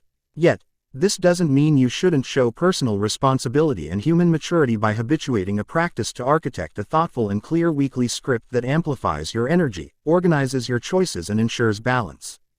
The implementation. Carve out and then ritualize 30 minutes early each Sunday morning to create your blueprint for a beautiful week. Start the process by writing a story in your journal about the highlights from the 7 days you just lived. Then record your lessons learned and optimizations for making the coming week even better. Next, on a large piece of paper that has each day running from 5 a.m. to 11 p.m. on it, note down all your commitments. The key here is to list more than your business meetings and work projects. Set clear periods for your victory hour, your 90/90ths, 1 sessions, your 60/10ths cycles, and your second wind workouts, as well as time for your loved ones, blocks for your portfolio of passions, and segments for your errands. Doing this weekly will build extraordinary focus into your days, yield marvelous momentum, enhance your productivity significantly, and improve your life's balance noticeably. Tactic number 10. The 60-minute student, the insight. The more you know, the better you will do. Legendary leaders all have boundless curiosity and a limitless appetite to grow into their greatest selves. An education truly is inoculation against disruption. Peak producers are lifetime learners. Be one of the formidable few who reclaim their heroism, cultivate their craft, and materialize their genius by getting back to being a world-class student. The implementation. For at least 60 minutes a day, study. Do whatever it takes to fireproof your commitment to relentless growth. Learning daily will raise your acumen, deepen your wisdom, and incite a blazing fire that stokes your grandeur. You'll become a weighty thinker and an outright superstar. Specific tactics for your 60 minutes include reading every good book you can get your hands on, reviewing your journal notes, working through an online program, talking with a mentor, and watching skill-building videos. As you capitalize on your brightest gifts and highest powers, you'll become not only a bigger person but an even more indispensable one. You'll be so exquisite at what you do that your organization and marketplace will not be able to operate without you. You'll evolve into an exceptionally valuable leader in your field, and you'll be able to deliver remarkable streams of value to the teammates, customers, and communities you are blessed to serve. The results will be generous rewards returned to you in the form of income, eminence, and the psychic joy that comes with being a noble person, doing world-class work, and fulfilling a mighty purpose. I have another present to honor you too as we go off to your wedding," exclaimed the billionaire. "It's a verse I memorized for my Vanessa." He was clutching her picture as he said this. "Every Valentine's Day, it was our tradition for me to present her with 108 red roses, some terrific chocolates, and one other thing over dinner at our favorite restaurant. After that, I'd get down on a knee and recite the poem." "What was the other thing?" asked the artist. The billionaire looked a little embarrassed. His gaze fell to the floor of the penthouse. "Lingerie," was his one-word answer, spoken with a wink. He then stood up on the sprawling oak dining table that sat in one section of the gigantic hotel suite. Like a child playing hide-and-go-seek, he covered each of his eyes with a hand. Next, he recited an old poem by Spencer Michael Free with thunderous passion. "'Tis the human touch in this world that counts, the touch of your hand and mine, which means far more to the fainting heart than shelter and bread and wine. For shelter is gone when the night is o'er, and bread lasts only a day. But the touch of the hand and the sound of the voice sing on in the soul always." "That's so beautiful," said the artist, visibly moved. It was growing clearer to Mr. Riley that though this bohemian painter had rough edges, he had a soft heart. And though it might appear to an uninformed onlooker that the artist was the more passive half of the romantic couple, this was, in fact, untrue. The reality was that the depth of his great love for the entrepreneur overrode the immature needs of his ego. All his kindness wasn't to be confused with weakness. The artist was a powerful man. "I've written a poem myself," the artist added. "It's for you, my beloved. Read it to me, please," said the entrepreneur gracefully as she fixed his collar. "Okay," said the artist with a gulp. "It's called, May We Never Say Goodbye. And it goes like this. May we never say goodbye, a chance encounter and that very first glance, your beauty moved me and your strength calmed me. Life's unexpected windows of opportunity sent by a knowing intelligence asking us to do our part. By taking a risk, only those who dare will win. Only those willing to face rejection will find their salvation. Only those who reclaim their power will experience a resurrection. I've never known true love. I've never believed in double rainbows, romantic walks and holding hands at sunrise. I never imagined that first kiss would lead to this. When you fall, I will support you. Should you be scared, I will hold you. When you are in doubt, I will stand by you. When you enjoy success, I will raise my glass to you. And when you feel like leaving, I won't let you go. I think of you constantly. I feel you deep within me. I'm not sure what I've done to deserve you. But my dream now is to grow old with you. May we never say goodbye." The artist went down on one knee and kissed a hand of his soon-to-be bride. She blushed vividly and was profoundly touched. One could then hear loud crying. The two students handed their mentor a tissue, so he could dry his eyes. Chapter 16. The 5 a.m. Club embraces the twin cycles of elite performance. With freedom, books, flowers, and the moon, who could not be happy? Oscar Wilde. The billionaire was seated alone on the spacious terrace of the private cottage he had rented on a wine estate in Franschhoek, South Africa. As he wrote his daily diaries, Mr. Riley reflected on the marvelous happiness, uncommon exuberance and striking beauty that was present at the wedding of the entrepreneur and the artist in Sao Paulo. They were clearly meant for each other. The universe works in interesting and absolutely intelligent ways, he thought. And if there was a union that would go the distance, it would be this one. As the magnate made notes in his journal, birds sang their carefree songs and gardeners in blue work uniforms dug into the soil of the vineyard with shiny shovels while speaking energetically in thick South African accents. The tangled yet lovingly arranged vines on wooden stakes spoke of an enchantment that nature alone affords, while a mystical wisp of fog slowly migrated from Franschhoek Valley up toward the surrounding mountains. A little earlier, at 5 a.m., the billionaire had taken the entrepreneur and the artist on a mountain bike ride that began on the wine farm, then meandered down Daniel Hugo Street and into the village, past well-used horse stables, lazy dogs that moved as slow as snails on Prozac and rose bushes that had twisted along the white picket fences that had been erected along both sides of the rough dirt road. It really was a near-perfect little place the billionaire had selected as the setting for his second-to-last mentoring session. The lesson that the billionaire had presented as the three of them rode together centered on the vital importance of balancing elite personal performance with deep self-renewal for sustained masterful achievement. The Titan explained the value of alternating time in the world pursuing success at the highest level with time in the wilderness recovering, a symmetry needed to ensure a strong harmony between winning at work and richness in life. And to guarantee that his students played the long game around their assets of genius, the billionaire also explained that massive productivity in society without an abundant heart, an authentic sense of joyfulness and enduring inner peace was no different from the game a hamster plays on a running wheel.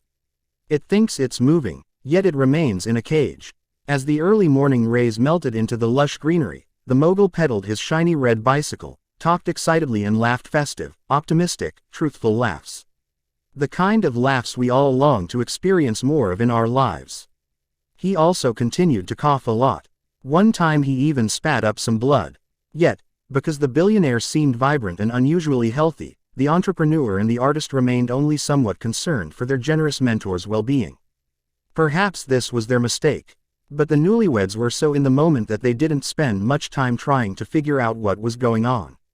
In retrospect, they would wish they had. When the three companions took a break from riding, Stone Riley presented the husband and wife with another learning model, which he pulled out of a blue backpack. It looked like this. The billionaire taught that exceedingly excellent creative production without calibrated human asset protection leads to a noticeable performance reduction.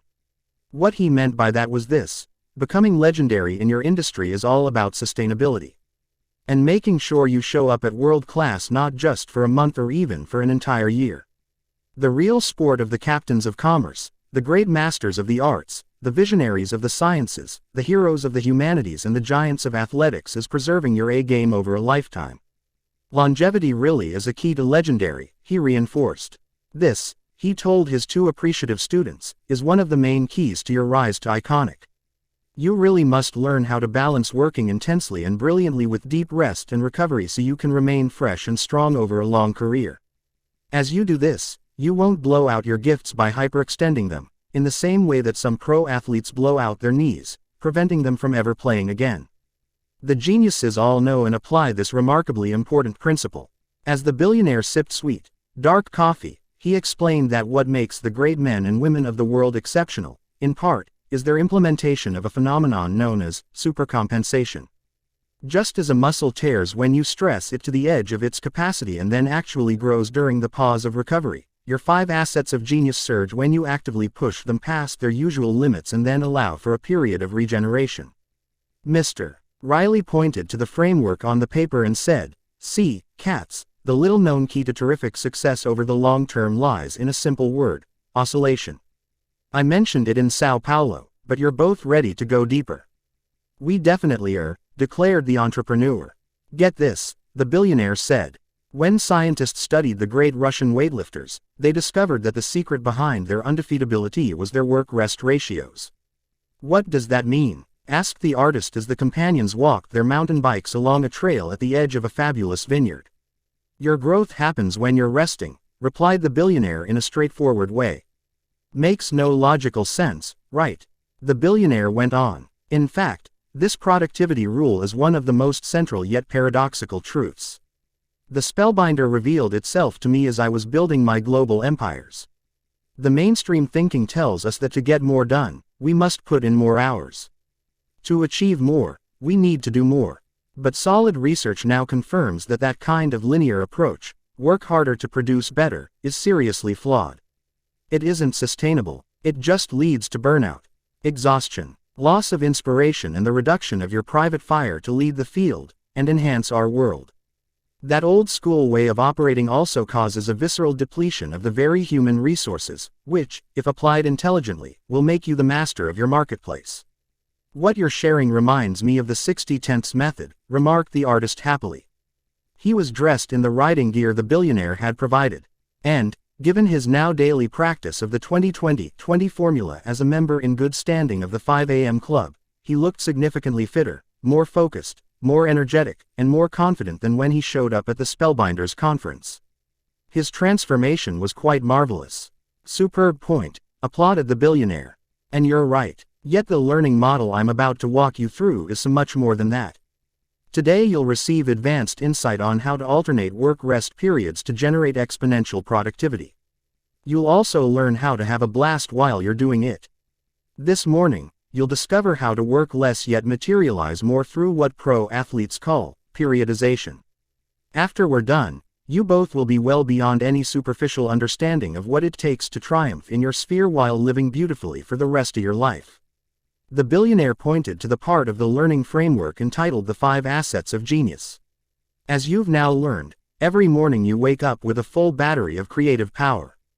Each dawn you awaken to a full well of 5 private treasures that, if properly managed, will cause you to overcome the violence of your excuses and avoid the knife blade of your past limits so that the great hero encoded within your soul meets the light of day. And enable you to become all you're meant to be. As a maker of spectacular work, as a leader without a title and as a human being dedicated to living in awe of life's most gorgeous graces. I'm all in," exclaimed the artist. "And as you now know, the 5 assets of genius," continued Mr. Riley as he looked at the diagram, "are your mental focus, your physical energy, your personal willpower, your original talent and your daily time. I repeat this so you'll remember this. These primary assets are at their highest early in the morning. That's why you want to start your day well and perform your most important pursuits during your most valuable hours instead of wasting this precious opportunity fooling around with your technology, watching the news or oversleeping." "Got you," confirmed the entrepreneur, ferociously taking notes in the leather journal she received in Rome. A colorful scarf with elegant patterns on it gave her ponytail a dramatic look this particular morning. And the essential point of today's lesson is this, the billionaire spoke as he pointed to the center of the model. Top performance truly isn't a linear game. Elite accomplishment is much more like a heartbeat, more like a rhythm, more like a pulse.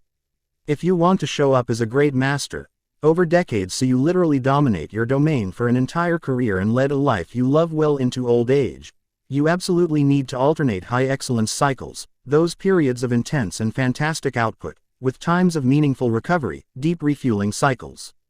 Please study this, the billionaire requested, tapping an index finger on the printed framework. Just so I'm clear, said the artist, as he inhaled the fresh air, HEC is our high excellence cycle and DRC is our deep refueling cycle. Yes, replied the billionaire. Today his black t-shirt had white lettering on it that read, "Yes, I'm in a relationship with myself." His weirdness was magnificent. And so, your main move if you want enduring victory, professionally as well as personally, is to oscillate, the tycoon carried on. To cycle periods of passionate, monomaniacally focused and potent work at the highest grade with blocks of time set for refueling, relaxing, recovering and pure fun. It really is like your heartbeat, pulsing. I so love this concept you're so kindly teaching us, noted the entrepreneur. This will be another needle mover for my business life and for my private world. Yes, it will be, agreed the billionaire succinctly. Growth does happen in the resting phase. That's counterintuitive, right? We've been programmed to think that if we're not creating and producing, we're wasting our time. We feel guilty if we're not doing. But look at this. The Baron unzipped a nylon carrying case that had been fastened around his waist. He pulled out 2 medals that appeared to be made of gold and placed them around the necks of the entrepreneur and the artist, as one would do in celebration of a champion. On each medal, these words were engraved. The legendary performance equation. Pressure times refueling equals growth plus endurance. Tennis great Billie Jean King said that pressure is a privilege, the billionaire reminded his 2 students. See, pressure and stress aren't bad. They're not, questioned the entrepreneur. Nope, they're actually absolutely necessary for the expansion of your capacity, voiced the billionaire. You must push your talents hard, the billionaire continued. Even when you don't want to. Past your comfort zone, only then will they grow. Always remember this. The time you least feel like doing something is the best time to do it. And part of the reason for this, as you also now know, is because when you enlarge your willpower muscle in one important area, your self-discipline in every other area rises with you.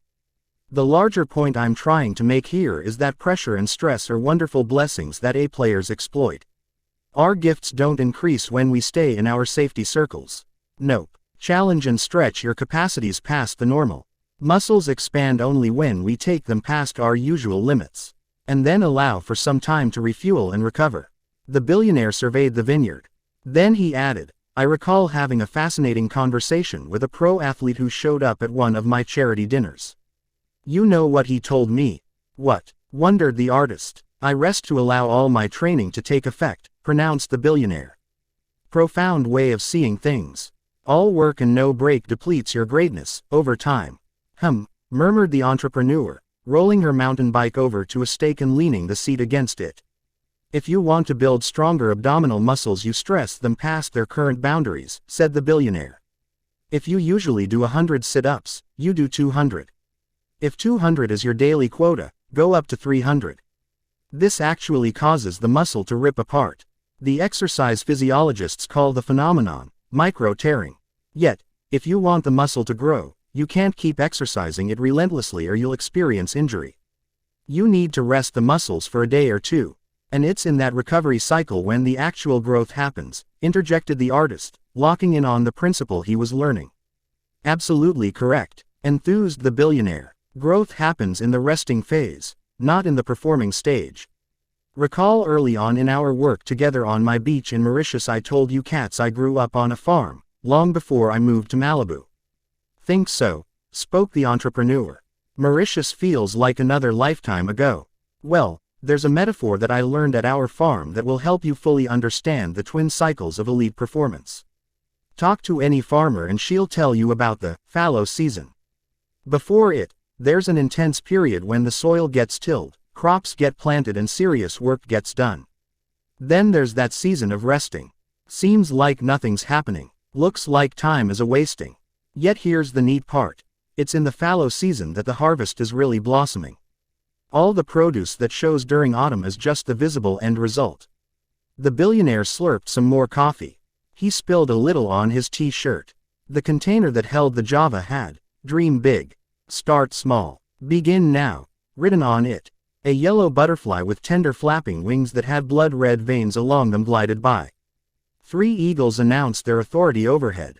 "God, I love butterflies," the billionaire said wistfully. "And rainbows, shooting stars, full moons and glorious sunsets. Why be alive if you're not going to be totally alive? I was like a robot when I was in my 20s, he admitted. I took myself too seriously. Didn't have a minute to waste. Every hour was scheduled. Every car ride had to have an audiobook running. All flight time was about productivity. Here's the thing." His voice trailed off as his eyes appeared lonely, melancholic and lost. "I was exhausted a lot of the time. The spellbinder saved my life. He really did. And the model I'm walking you through this morning helped immensely." The billionaire took a deep breath, then went on.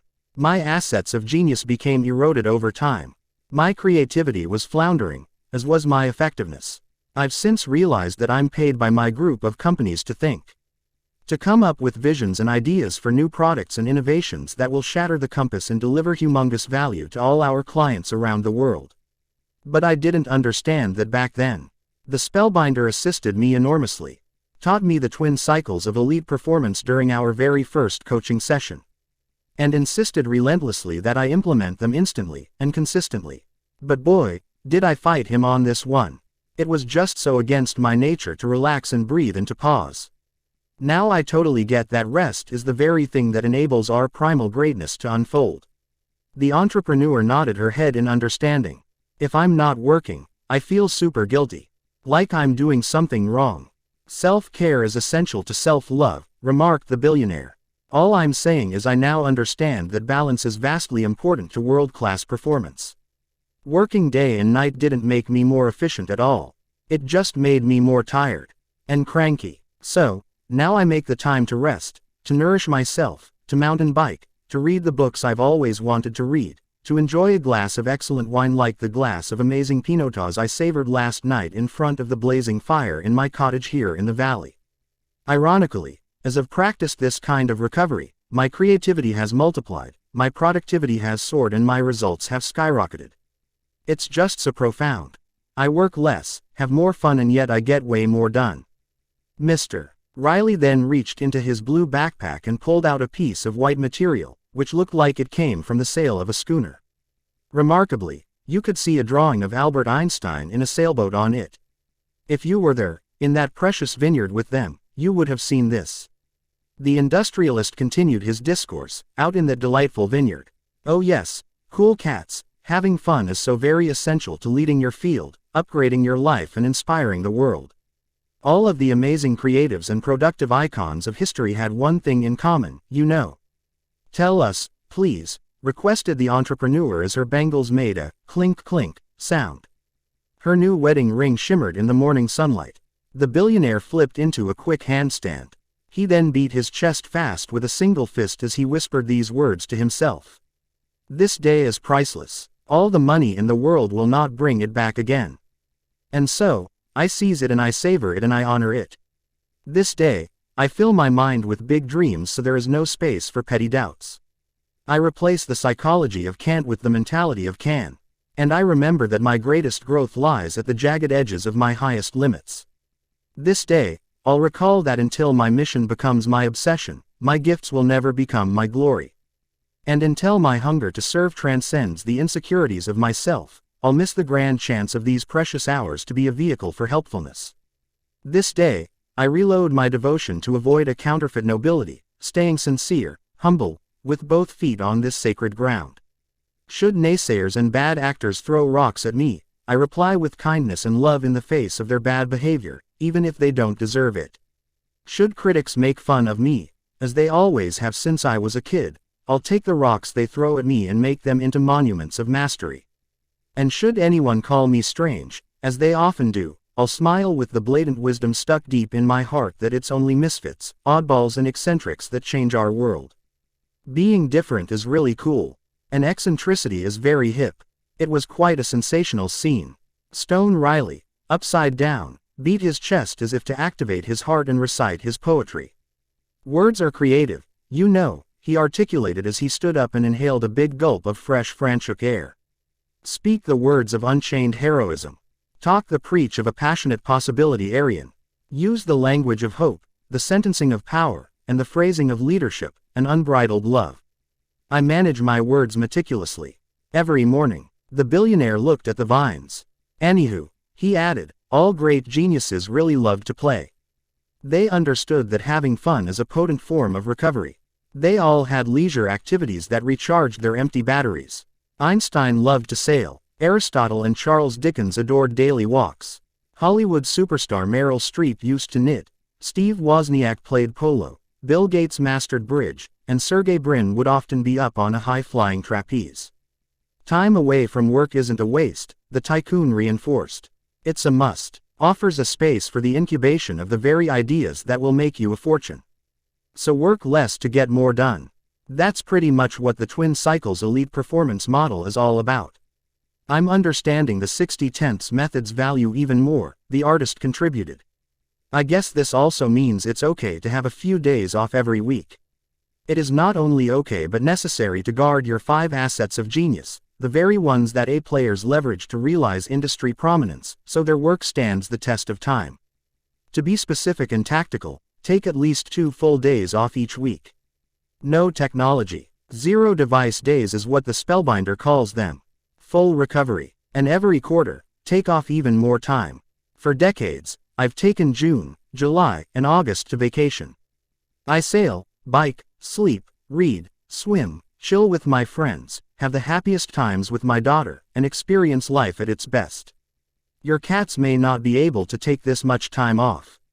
But I need to tell you that during these renewal cycles, I do my best thinking and planning and get my best insights. I always return to the office 1,000 times more inspired, on fire, and alive. Another butterfly floated by. The vineyard seemed to whisper of wonderful miracles to come. Though the sun now stood in its full radiant glory, a thin slip of a moon competed for attention in the big African sky. It was breathtaking. The entrepreneur grasped her husband's hand. This is magical, she said. You know, guys, Mr. Riley said as he picked up his bike and started walking along the secret back road that he had somehow discovered. Heaven on earth isn't some mystical, spiritual place to aspire to. It's not some realm reserved only for saints, seers and sages. Not at all. I've discovered, and boy, have I led a colorful, intense life all these years, that heaven on earth is a state that anyone can create. The billionaire was now deepening the conversation significantly and growing even more philosophical around this particular lesson on work-life boundaries for sustained legendary performance and a happier existence. Because business victory without a joyful heart misses the opportunity. I feel really blessed in my life, Stone Riley stated. I live mostly in the magic. The magic, wondered the artist, now pulling on 2 dreadlocks and unlacing his biking shoes. The magic, confirmed the billionaire, looking serene yet confident, relaxed yet thoughtful, playful yet spiritual. I've learned that being successful without feeling soulful is the highest of defeats. The entrepreneur and the artist sat down next to each other on the soil of the vineyard. The billionaire kept on. While I've always been passionate about advancing my companies and expanding my commercial interests, mostly to see how far I can go and to help me fuel my philanthropic work, I am equally dedicated to savoring the magic of a life astoundingly well lived. Winning without enjoying is nothing.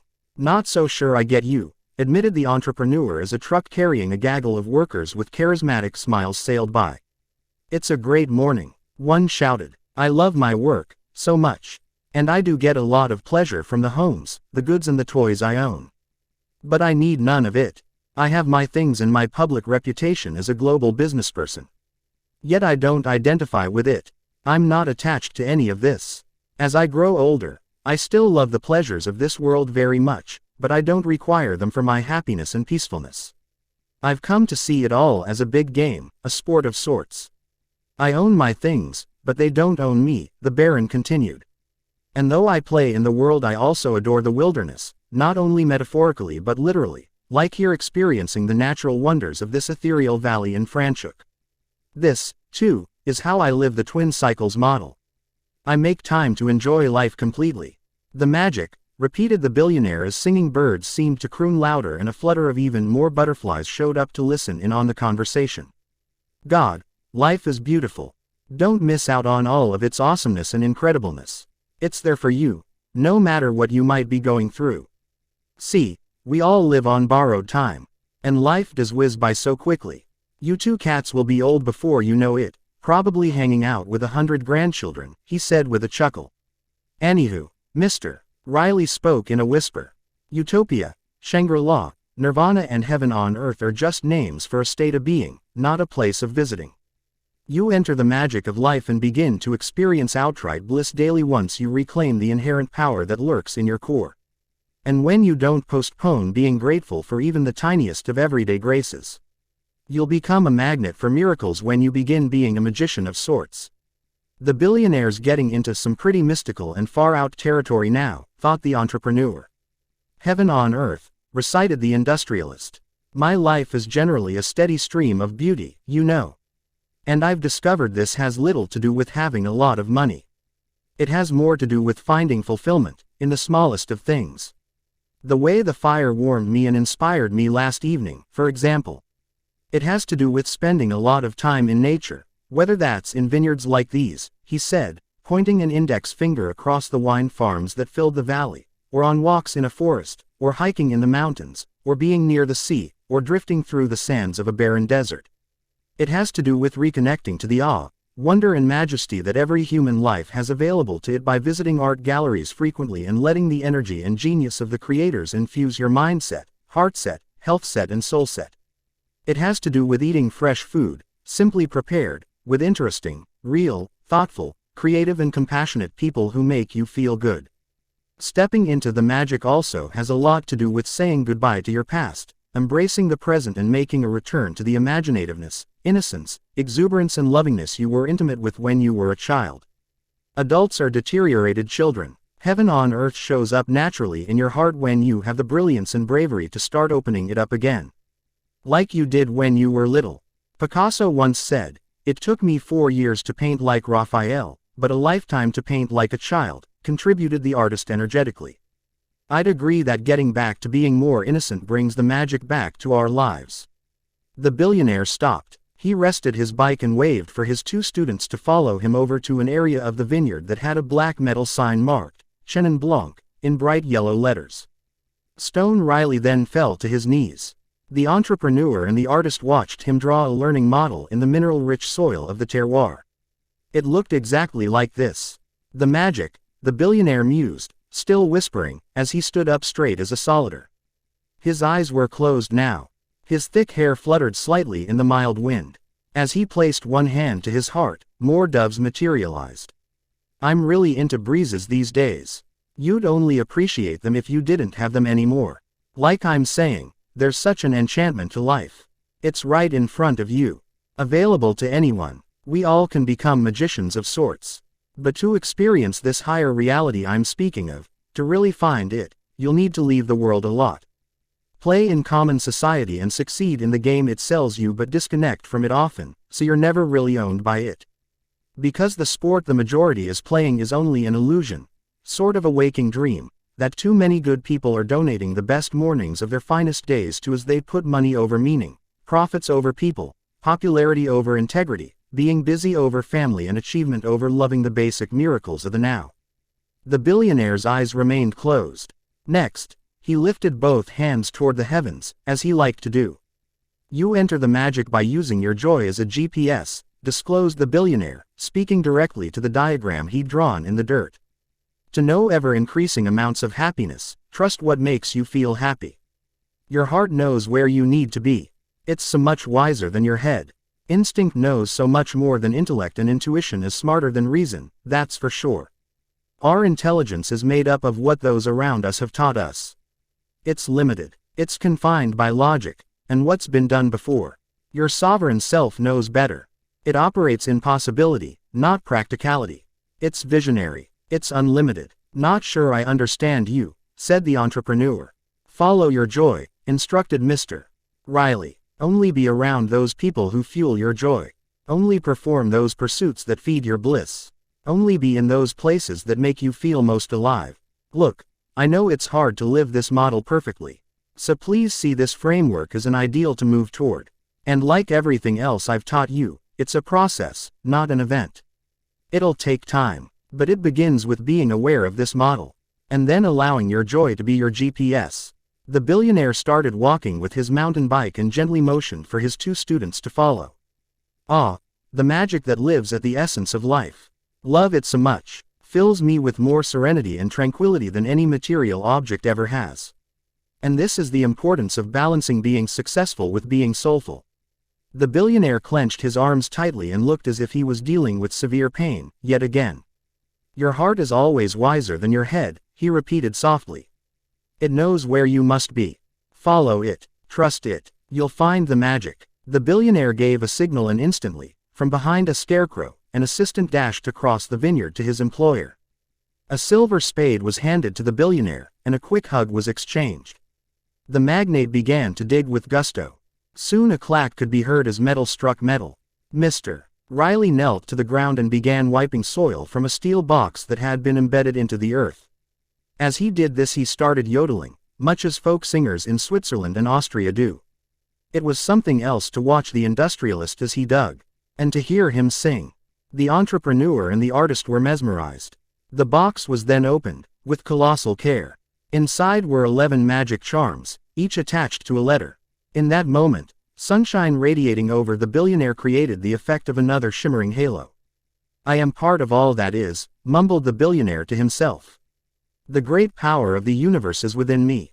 All I desire, with active faith, positivity, expectancy and purposeful conviction, is on its way to me. And if that which I wish for does not come, it's simply because something even better is on its way. I know this belief to be true. All wizards know it to be true. The entrepreneur and the artist stared at each other, eyes wide open. What are you doing? Quizzed the artist. I'm using one of my incantations, responded the billionaire. He added more yodeling to the end of his sentence, then said, you can't produce magic in your life until you learn the luminous arts of a real magician. Abruptly, the box began to rise and hover over the soil for just a moment. The mouths of the entrepreneur and the artist were now as open as a rose in springtime. The artist was a little unnerved. Optical illusion someone taught you, right? Maybe yes, maybe no. Mr. Riley's reply only heightened the mystery. Each of these magic charms will help you remember one of the 11 maxims I've been applying over these past decades for increasing my financial fortune and for experiencing an exquisite life. Like I said, my days provide a steady stream of beauty, grand awe and relentless wonder. Heaven on earth, the billionaire reiterated. And I want you both to live like this, too. The cool thing is that anyone can create this kind of an existence. But very few people alive today know how to manifest one.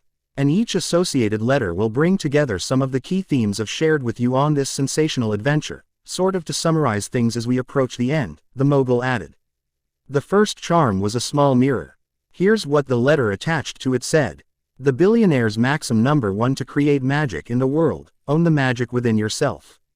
Look in the mirror. Your relationship with you predicts your relationship with the world. Remember that you have a primitive longing for silence and solitude, and that it is in quietude that self-awareness rises. French mathematician Blaise Pascal wrote, all of humanity's problems stem from man's inability to sit quietly in a room alone.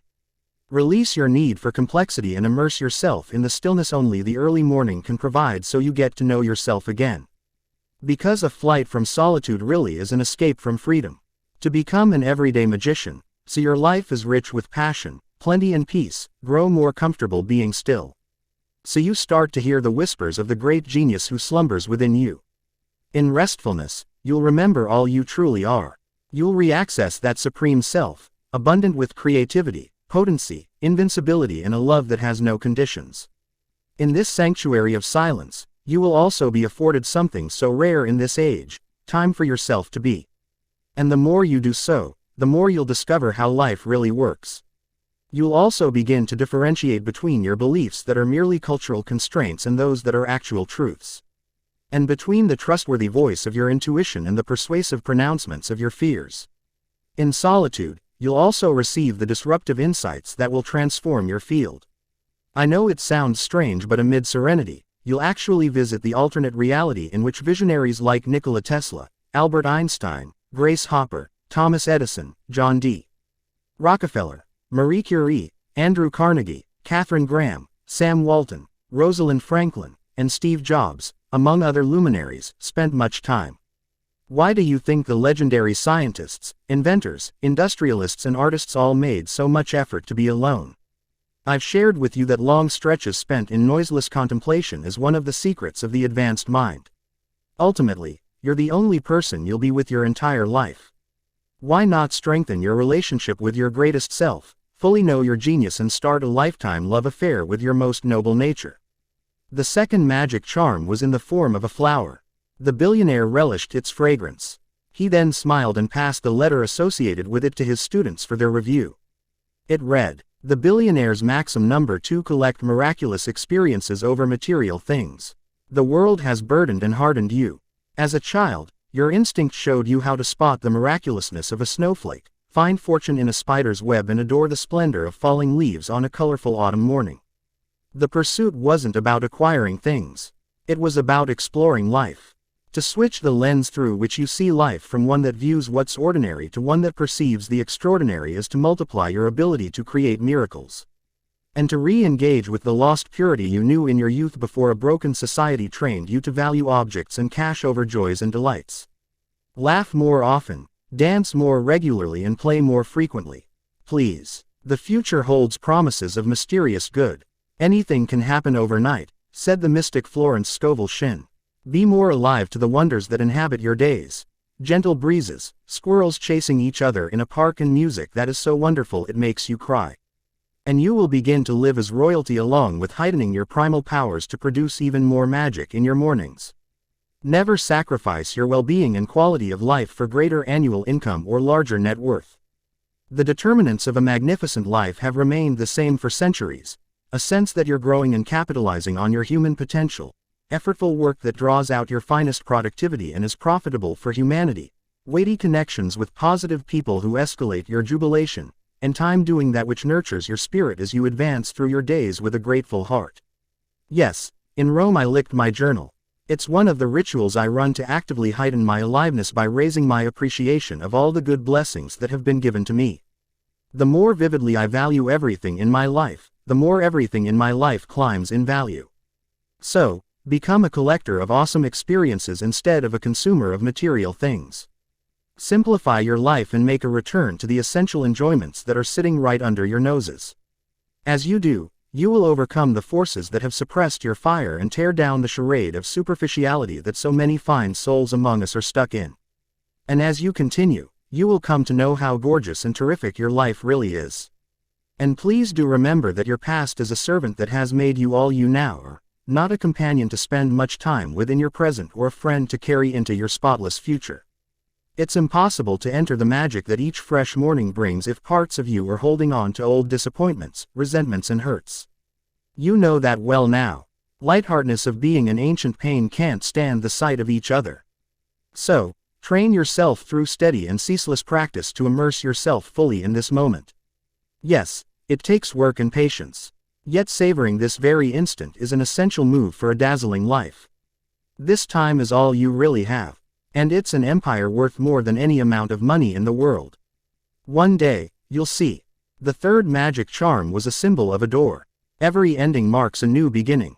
All we experience happens for a helpful reason. And when one door closes, another will always open for you, noted the billionaire.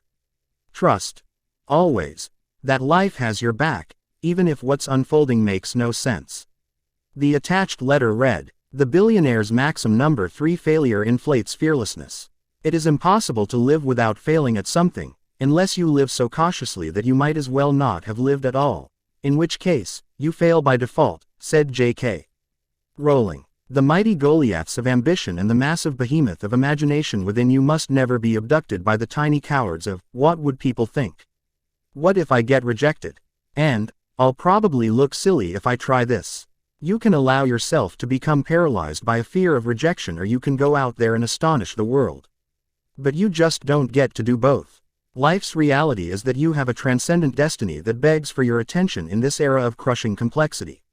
Stop abusing your greatness, deforming your magnificence, and denying your radiance by labeling something that didn't turn out as you wanted a failure. We all know that within every seeming setback lies a distinguished opportunity for even greater success. And start saying yes more often in your life. Courage is an exquisite weapon to defeat the armies of regret that tear away at lives meekly lived. A wooden paintbrush about the size of a finger was the next magic charm that Mr. Riley carefully lifted from the metal box. This will reinforce the notion that you are a powerful creator of your life and a mighty artist around your ambitions. That productive, prosperous, fit and optimistic people got their great fortune by luck is a lie. I've invested a lot of time making sure you understand this point. That such folks made their empires of money, vitality and influence on society because the stars aligned in the right order to breed their success is pure myth. Here, look at this, please, instructed the mentor kindly as he handed over the next letter. The billionaire's maxim number 4: proper use of your primal power creates your personal utopia. Many human beings spend their finest hours in a facade of satisfaction. By this I mean they think and say they are happy, but in reality they are miserable. They rationalize the fact they have betrayed their dreams, neglected their human treasures, and minimized the impact they could have on the planet by telling themselves to be satisfied with what they have, instead of evolving into more. Yes, be wildly thankful for all you have. Yet, also consider that such individuals have dead-ended themselves through absolute neglect and outright abandonment of their inherent power. And as a result, all sense of personal freedom and any hope of sovereignty over their lavish talents have been savaged. To enter the magic of your life, you must become aware of the 4 creative tools that turn each of your desires into your visible results. These 4 resources that will allow you to materialize miracles in the world are your thoughts, your feelings, your words, and your deeds. Exercise your mind to think only thoughts that serve your ascent to mastery and happiness. Sit regularly in feelings of gratitude, positive expectancy, and love for all that you have in your life. Speak only the words of upliftment, abundance, and encouragement as you saw me doing when I was upside down. And do only those acts that are in forceful alignment with the resident hero that sits at your most wise foundation. Study someone playing small with their potential and you will understand clearly why their conditions are as difficult as they are. They focus their thinking on their lack instead of plenty. They disrespect the potency of the word by speaking continually of problems, by labeling their circumstances as terrible, and by classifying rewards such as vast success, financial wealth, contentment, and energetic service to others as impossible, failing to understand that it is their own speech that disconnects them from their capacity to craft magic. Words truly are creative multipliers. And in terms of the daily deeds of such stuck performers, they don't work hard at all, doing as little as possible while hoping for a beautiful life, believing no one sees this crime against their humanity. Yet the Most High magician within them, their conscience and their subconscious mind, watches it all and witnesses this theft from their best. The next object was an azar, an eye-like amulet that some cultures use to ward off evil people. You may have seen one on one of your travels. Look, cats, I don't believe anyone is truly evil, the billionaire said to his students. Well, maybe a few. But mostly, the more I live, the more I know that every one of us has experienced various degrees of trauma in their lives. And as I shared earlier, only people in pain do painful things to others. Those who are suffering create suffering. And individuals whose behavior is confusing are generally very confused themselves. They're just really hurting, and something has happened to them that has caused them to feel threatened. And so the goodness at their core has contracted and closed. To call them horrible people is a superficial judgment. It's a lot deeper than that quick perception. Anywho, having said that, for now, let's just say that for your own maximum productivity, top performance, boundless joyfulness, and peace of mind, it's really important to avoid bad people, those who are filled with wounds from the past that they don't have the self-awareness not to project onto you. I was once on a business trip in Barbados, where a taxi driver gave me this piece of wisdom, which has served me very well. Avoid bad people. The eye had this letter stuck to it. The billionaire's maxim number 5: avoid bad people. Never underestimate the power of your associations. by the phenomenon known as emotional contagion, as well as through the activation of the mirror neurons in our brains, we model the behavior of the people we spend our days with. Fill your life with exceptionally excellent, enterprising, healthy, positive, ethical and sincerely loving people. And over time, you'll exemplify these lofty traits. Allow dream stealers, energy thieves and enthusiasm bandits into your tight bubble of total focus, and please know you're sure to become like them. The real key is to avoid trouble creators. People who have grown up in an environment riddled with drama and non-stop problems will consciously and subconsciously recreate drama and non-stop problems because, as amazing as it seems, such conditions feel familiar, safe and like home to them. Stay away from all drama queens and negativity kings. If you don't, sooner or later, they'll dissolve your bigness and destroy your life. It's just what they do. Relate peacefully, as much as possible, with everyone. Even one enemy is an enemy too many. Pass through life gracefully, taking the high road when conflict shows up. Should someone do you wrong, let karma do the dirty work. And let a world-class life be your revenge. Clipped to the 6th letter in the metal safe box was paper money of a large denomination.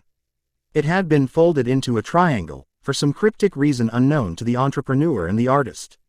This letter was longer than the others. It said, "The billionaire's maxim number 6: money is the fruit of generosity, not scarcity. Be not misled by the dominant philosophy of the world. Poverty is the consequence of an inner condition, not an outer situation. To believe otherwise is to hand over your capacity to produce the magic of the prosperity that you want to the very things you are complaining of. Money is a currency that must flow like electricity. Yes, cash is a current. It needs to circulate. Hoarding it stops the flow of it into your business and private life. All genuine magicians know this. So give more to receive more. Leave lavish tips for servers in restaurants, housekeepers in hotels and drivers in taxicabs. Donate to charities. Do wonderful things for your family and friends without a single thought of any return. A tsunami of abundance will be sent to you. You may wonder why so many of us live in such scarcity. This state of being is due to our money scars. These are the programs hidden deep within our subconscious that were placed there, unknowingly, by the messaging from our parents and the teaching of other powerful childhood influencers. Their common statements, based on the falsehoods that were taught to them, sound like, "Be happy with what you have," or "Rich people are dishonest," or "Money doesn't grow on trees." These words planted the dark seeds of lack within us at a tender, impressionable age. 4 practices have helped me make my financial fortune, and so I gift them to you: positive expectancy, active faith, ever-increasing gratitude and extreme value delivery. By positive expectancy I simply mean to tell you that I always maintain a mindset where I expect money will come to me regularly and from highly unexpected sources. Active faith is when you behave in a way that shows life you trust it in its abundance and benevolence. The universe adores gestures of affluence, like paying for a dinner you had with your friends at an expensive restaurant when you cannot totally afford to do so. Or buying the tools you need to raise your craft when there's little cash in your wallet. I'm in no way suggesting that you throw yourself into a prison of debt. Not at all. Overleverage is such a destructive force in our civilization today. Just show nature you know prosperity is coming and perform acts that make you feel like you have plenty. Ever-increasing gratitude. Well, we've discussed that one a lot over our journey together. Continue opening your heart to everything and everyone in your life. Bless your money when you pay a bill. Bless the cashier at the grocery store and the farmers who harvested your food. Bless the motorist who lets you into a line in traffic and the musicians who write the songs that become the soundtrack of your life. Bless your legs for carrying you all these years, your eyes for allowing you to witness beauty and your heart for allowing you to feel alive. And extreme value delivery just means giving others, teammates, customers, family members and strangers, exponentially more benefit than they ever could expect from you. Because we reap what we sow. Developing and then armor plating your prosperity consciousness will realize quantum gains in your income and personal net worth. So, please get this piece right. Much of the sadness in our culture is because too many of us don't have enough money. This need not be so. What's next? Wondered the artist as he pulled a robust grape off a vine and swallowed it whole. The billionaire pulled a miniature running shoe from the case, saying, "Exercise is definitely a magic charm. Read the letter I wrote for you both that goes with it." The letter said, "The billionaire's maxim number 7 optimal health maximizes your power to produce magic. Exercising first thing in the morning gets the primary win of taking care of your health out of the way. This all-important activity is now done, leaving your cognition, energy, physiology and spirit primed to create wonders within your day. When you begin to work out each morning consistently, you'll be surprised by how poorly you feel when you miss a day. You'll realize that this is how you felt most of the time before you embraced this habit. You just weren't aware of it because feeling low was your usual state of being. Peak health really is true wealth. Those who lose their good health spend the rest of their lives trying to recover it. Uncommon vitality is also a marvelous method to grow your prosperity. When you get into the finest fitness of your life, calibrate your nutrition to mastery level, dial in your sleep routine and minimize aging, you'll notice vast increases in your ability to build intimacy with your sovereign self. So, you bring on more of your genius, glory and compassion into our world. This, in turn, will bring you great financial fortune. Much more importantly, you will be placed in a position of being able to make a bigger contribution. And nothing is as glamorous as helpfulness. Every magician knows this truth well. The 8th symbol was of a tiny mountain climber. NSI. Never stop improving the quality of your mornings along with the excellence of your life, the billionaire explained. He then let out one last loud yodel. The vineyard workers looked over and laughed uproariously. Mr. Riley waved and giggled with them. He then carried on with his discourse. The whole game of the A player is to always be rising. When you summit a high peak, you'll see the next range of peaks waiting to be scaled. Key metaphor there for you, cats. He blew some dirt off the letter that corresponded with this magic charm and held it up for his students to see. Here's how it read. The billionaire's maxim number 8: continue raising your life standards toward absolute world class. Hedonic adaptation describes the psychological circumstance where human beings adapt to environmental and life changes. You receive the pay raise you've wanted for years, and you're overjoyed for a day. Then, this new income level becomes your new normal. The joy you felt fades. Or, you move into a noisy apartment close to train tracks, yet over time you stop hearing the trains. Or maybe the dream car you just purchased staggers you with excitement until, after a few weeks, it becomes just another part of the scenery.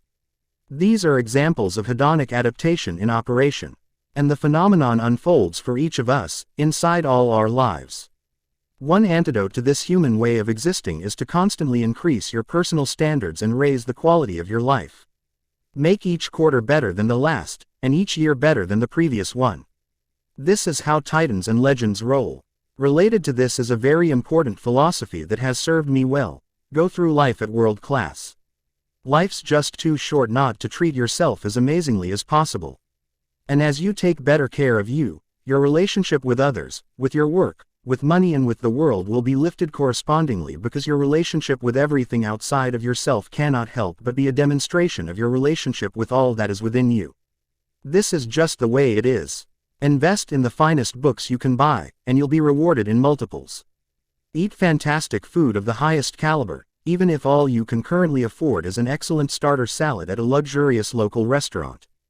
Go have a coffee at the greatest hotel in your city. If where you live has a professional sports team that you love, sit courtside for one game rather than hanging out in the cheap seats for a few seasons. Drive the best car you possibly can. Listen to joyful music daily. Visit art galleries, like I have taught you, so the creativity and consciousness of the painters will rub off on your soul. And remember, be around flowers often. They raise your frequency as well as your ability to see the alternate universe all visionaries tap into. Why do you think so many of the great saints, seers, healers and sages kept flowers beside them? You'll be pleasantly stunned at what this does for your powers to generate all that you desire.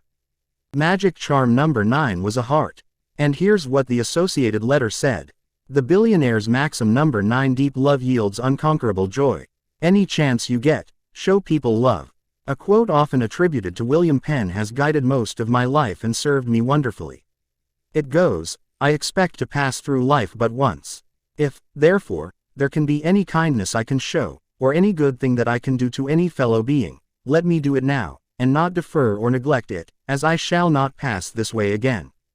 Tell people how proud you are of them and how much you love them while you, and they, are still alive. I once met a man who told me he felt abounding happiness at the very sight of a live person. Why? I asked him. Because I've seen so many dead people in my life that meeting someone alive is a special gift, he said. Not one of us knows when we'll face our end. So, why hold back that which is most valuable, your human capacity to love deeply? Part of your job as a fully alive human is to make people feel better about themselves. And to make others smile. It may shock you how little it takes to make someone happy. Write old school love letters to everyone you care about, thank you notes to those who have helped you, and messages of consideration for anyone you think needs some appreciation. Express how you really feel without being limited by the devilish fear of rejection. And always be more interested in other people than being concerned with coming off as an interesting person. Every human being you meet has a lesson to teach, a story to tell, and some dream in their heart that longs for your support. Our best selves will be shackled by the caring words we leave unspoken, the warm feelings we fail to display, and the good deeds we leave undone. Here, take this, please, the tycoon gently requested as he gave his guests a figure of an angel. What's on this page is especially important. I suggest you read it with a very open spirit. The letter expressed the following. The billionaire's maxim number 10: heaven on earth is a state, not a place. Take daily voyages into awe and regular adventures into wonder. Wonder is such a potent source of happiness and a key skill in the promotion of your ever-increasing genius. All the great women and men of the world learned how to relax into the magic of a day enchantingly spent. Through my experiments with life, I now understand that what the immortal philosophers, mystics and saviors called heaven on earth isn't a place to visit but a state you can inhabit. Trust me, as you cultivate your mindset, purify your heart set, optimize your health set, and elevate your soul set, the way you perceive and experience life will revolutionize your experience. But if you don't do this profoundly important work, you'll never know. And my words will seem like the ramblings of an old eccentric. A sane person in a world gone crazy has always been considered insane, you know. So, as you dedicate more time to personal mastery, the amount of self-love you feel will expand. And all lavish successes and private joys do depend on loving oneself. What keeps you in bondage to your doubts, insecurities and fears is low inner worth. Because of what people told you about yourself in your early childhood, your subconscious mind discounts your braveness, smothers your highness and chains your greatness. As you let go of the false beliefs that you were taught are truths, and as you release the emotional wounds that closed you to love, and I'm speaking of something so much more than romance here, you will develop the ability to sense this all-new reality I've been hinting at. It has always been there. But because of the tainted filter through which you were seeing the world, you were blocked from knowing it. Yet, nothing is wrong. There has been no waste. All is unfolding as it should. At your end, you will realize that very little of what happened to you was an accident. Everything was for your growth. And all was for your good. The entrepreneur and the artist were mildly taken aback when they were shown the 11th and final magic charm. If you really want to play in the magic of life, reflect often on this one, instructed the billionaire as he handed them a miniature coffin. This letter, unlike the previous ones, was written in red ink. It read, "The billionaire's maxim number 11: tomorrow is a bonus, not a right. Postpone not your heroism and never delay your peacefulness. Your life can fall apart within an hour. I am an optimist and a genuine merchant of hope. And yet I am also a realist. Accidents, illness, loss and death happen every day. It's human nature to think these things will never occur. Yet, all wise philosophers teach us of the transience of our existence. Armed with this insight, connect with your mortality. Understand that your days are numbered. And with the passage of each glorious morning, you grow closer to your end. Don't put off expressing your gifts and talents. And make certain you enjoy this ride. Have a good time as you rise toward your magnificence. It's so sad how most people postpone having a beautiful, fun and magical life until they are too old to fully savor it. Life absolutely is a sublime journey. Yes, we all experience trials and heartbreak. But it's all mostly good. Every hero story needs to have a villain as well as some juicy tragedy along with the triumphs and ultimate victory for it to be a tale worth watching. And so, keep the shortness of life at the forefront of your focus. Don't put off your happiness until you have more time, or you get the promotion, or you have more money in the bank. These are excuses, born of feelings that you are undeserving. Sense them and then extract them from your orbit so that you can keep ascending into your loftiest realms. Tomorrow is a promise, not a fact. Enjoy every morning and appreciate each day you have on Earth. Take bold risks yet hedge them with common sense. Balance living like there is no tomorrow with behaving like you'll live forever. So that when the end does come, you'll know you lived your life as a majestic testimony to the capacity for legendary that every human being carries inside of them. The billionaire then proceeded to kiss his students. I love you too, you know. I'll really miss you. Then he disappeared into the vineyard, leaving only his mountain bike. Chapter 17. The 5 a.m. Club members become heroes of their lives. Live like a hero. That's what the classics teach us. Be a main character. Otherwise, what is life for? J.M. Coetzee. The helipad in Cape Town, South Africa, is on the V&A waterfront, a place where tourists ride the Cape Wheel, yacht racers replenish their supplies for courage-filled, adrenaline-fueled ocean contests, fishing charters may be booked and strong morning coffee can be found. The bubbly brunette with librarian glasses made sure the liability waivers were signed by the billionaire, the entrepreneur and the artist. She then stood on a leather sofa, made notes on her checklist and provided her 3 VIP clients with the safety briefing that was mandatory before their helicopter whisked them to Robin Island. As you know, Robin Island, a barren, not so huge, shark-surrounded, ominous-looking parcel of land sitting not so far from the coast of Cape Town, is where Nelson Mandela was confined to an enormously tiny prison cell for 18 of the 27 years he was imprisoned. Over time, this great hero of the world was attacked, abused and otherwise mistreated. And yet, he replied to this bad behavior with olive branches, seeing the good in his captors and guarding his hope for a democratic nation where all people would be equals. Speaking about Mahatma Gandhi, Einstein once said, "Generations to come will scarce believe that such a one as this ever in flesh and blood walked upon this earth." The same could be expressed of Mr. Mandela. It's an absolute pleasure to have you here for your short trip over to the island, the woman indicated politely. South Africans are remarkably well-mannered and thoughtful people. The billionaire wore a black baseball cap with the phrase, "To let us to be of use," stitched on the front of it. You'll have to take that off once you step onto the helipad, young man, the woman told him with a golden glimmer in her eye. The billionaire beamed. I think she likes me, he whispered to his companions. Today's our last day together, he added matter-of-factly. After the safety instruction had been delivered, the billionaire, the entrepreneur and the artist were escorted out of the building and into a paved holding area where 2 weather-beaten picnic tables sat. Though it was sunny, the winds were gusty. The billionaire removed his hat. I feel a little anxious, thought the billionaire. I've never been to Robin Island. I've read a lot about what went on there under the inhumane and evil system of apartheid, which ranked the treatment of people according to their color of skin with no consideration for the caliber of their character, or the quality of their hearts. A serious-looking young man wearing a slim raincoat, khaki trousers and boating shoes emerged from one of the empty maintenance bays and requested that the billionaire and his students follow him out to the helipad. An army green helicopter sat at the center of the area with its rotors spinning impressively.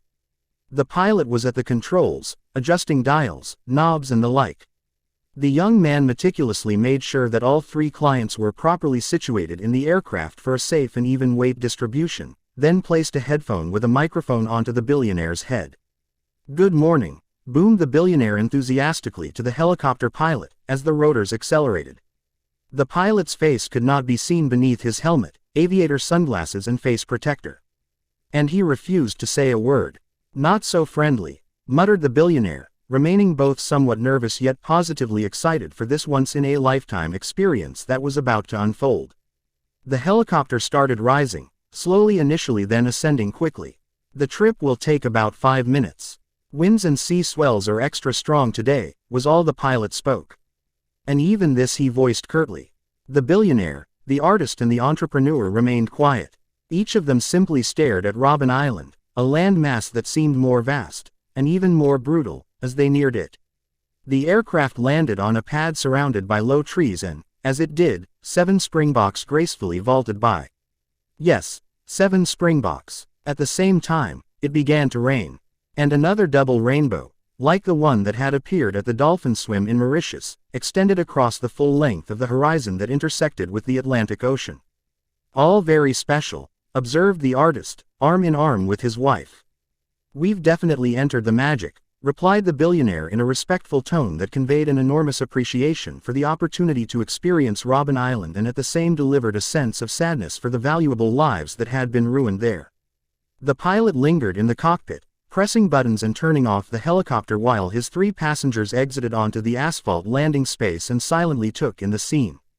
From out of nowhere, an old pickup truck with KSA marked on the side raced toward them, leaving voluminous clouds of dust in its wake. "You're not supposed to be here," shouted the driver, clearly a security guard, in a thick South African accent once he had reached the helicopter.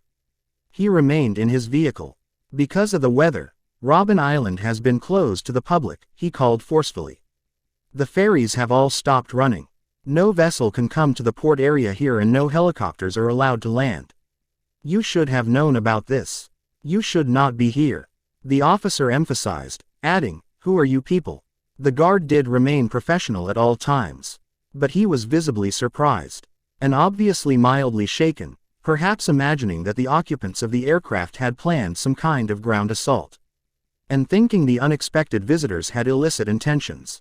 "All is good here," the pilot said with a firmness and confidence not often seen. He was now standing outside the helicopter and began to walk slowly toward the man in the truck, first adjusting his shirt then arranging his helmet, which he kept on. The pilot was not young. You could detect this from the way he walked. "This is a special day for them," remarked the pilot, his voice getting louder. "These people have come a long way to see the prison cell where Nelson Mandela was jailed. They have come to view the limestone quarry where he was forced to hack away at stones for over a decade, in the tortuous sun that reflected off the rock to the point where it damaged his eyesight permanently. They want to view the courtyard where the statesman would exercise and throw tennis balls with confidential messages inside to his fellow political prisoners in the next cell block. They need to go to the spot where Nelson Mandela's manuscript for Long Walk to Freedom, his autobiography, would be secretly buried in the dirt after he'd spent many hours working on it. They need to experience, at least a little, the suffering Mr. Mandela endured over his 18 grueling years here. And they must learn about how, even though he was so viciously treated, a theft of many of the best years of his life, once he was released, he chose to forgive all those who had been so cruel to him." The pilot stopped in front of the pickup truck. "These people want to be genuine heroes themselves, I hear. In their professional and in their private lives. They wish to be leaders of their productivity, icons in full-on expression of their mastery and perhaps even path blazers in the fulfillment of a better humanity. Our world has never been so in need of pure heroes as it is today. And, as I always teach when I present from the platform, why wait for them when you have it in you to become one of them? Wouldn't you agree, Stone?" asked the pilot, turning to speak to the billionaire, whose mouth instantly fell completely open. The pilot then, ever so gingerly, almost in slow motion, took off his face guard. Next, he shed his sunglasses. And, finally, he removed his helmet. The billionaire, the entrepreneur and the artist were astonished by what they saw. It was the spellbinder. Sterile and calculating fluorescent lighting kept the prison on Robin Island hauntingly eerie, even during the daytime. And feeling frugal, brutal and unsparing. A set of invisible hands seemed to be guiding the members of the 5 a.m. club on that fantastic South African morning because, by some precious symphony of synchronicity, the billionaire would call it, the magic. The security guard who had raced up in the dusty pickup truck was a huge follower of the spellbinders. "And, I'm your #1 fan, kind of fan." He loved the spellbinders' work that much. And so, you won't believe this but it really did happen. The head of housekeeping, after receiving a green light from the guard, started the tour bus that was out of commission that day because of the bad weather and drove it to where the visitors stood. She also asked one of the few guides still on the island to raise the flag and open the prison for a totally private tour. Just for the billionaire, the entrepreneur, the artist and the spellbinder. In every life, especially the hardest ones, doorways of possibility and gateways into the miraculous swing open, revealing the reality that everything that each one of us experiences is part of some intelligent, and yes, often illogical, plan meant to draw us nearer to our greatest powers, most wonderful circumstances and highest good. Everything we go through as we travel through a life is, in truth, a fantastic orchestration designed to introduce us to our truest talents, connect us with our most sovereign selves and deepen our intimacy with the glorious hero that lives inside each of us. Yes, within every single one of us. And that does mean you. The tour guide, who also happened to be a former political prisoner, was a large man with a gruff voice. As he led his guests toward the cell where Nelson Mandela was forced to live for so many long and harsh years, he answered each of the questions they asked. "Did you know Nelson Mandela?" queried the spellbinder thoughtfully. "Yes, I served with him for 8 years here on Robben Island." "What was he like as a person?" asked the artist, appearing overwhelmed by the emotions that he was feeling as they walked down the main corridor of the jail that had been home to so many atrocities during the apartheid era. "Oh," said the guide gently with a gracious and even wise smile across his face, "that man was a humble servant." "And what was Nelson Mandela like as a leader?" pressed the entrepreneur. "Tremendous. Dignified. Inspirational by the way he handled himself and all he went through.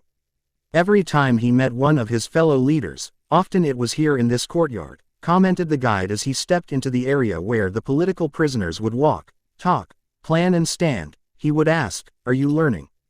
He'd also often say, "Each one, teach one," in this way mentoring his associates on the importance of sharing their daily learning to increase the leadership capability of all those around them. Mr. Mandela understood that education is the ultimate highway into freedom. That man was treated so poorly. All those hours of back-breaking work in the limestone quarry. All the degradation and humiliation. A few years after he came here, he was ordered to dig a grave in the prison yard, and then to lie in it, the tour guide added. "He must have thought that was the end," reflected the billionaire, softly. "Probably," replied the guide. Instead, the guards unzipped their pants and urinated over him. The spellbinder, the billionaire, the entrepreneur and the artist all looked down. "We all have our own Robben Islands that can keep us imprisoned, I guess," the billionaire mused. "As we go through life we endure our own trials and injustices. Nothing as severe as what went on here, of course. I read that Nelson Mandela said his greatest regret was not being allowed out of this prison to attend the funeral of his eldest son after he was killed in a car accident," expressed the billionaire. He looked up to the sky. "I guess we all have our regrets. And no one gets out without their own ordeals and tragedies." The tour guide pointed to the fourth window, to the right of the entrance into the courtyard.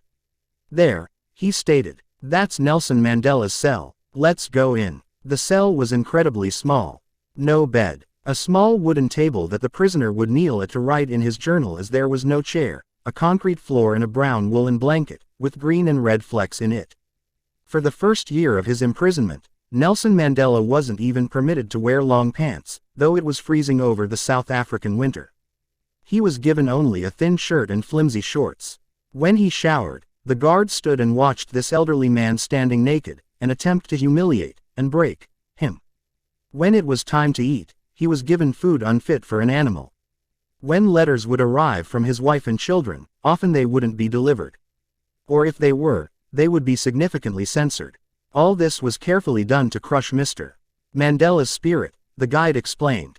"It seems to me all that he endured in this shoebox of a jail cell, on this desolate island encircled by raging ocean, developed him, strengthened him and opened him.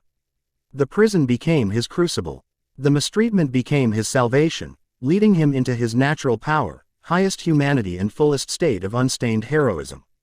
In a world of such selfishness, apathy and people disconnected from what it means to be human, he used what he was presented with to grow into an advanced soul on the planet, a man who would show the rest of us what leadership, fortitude and love look like.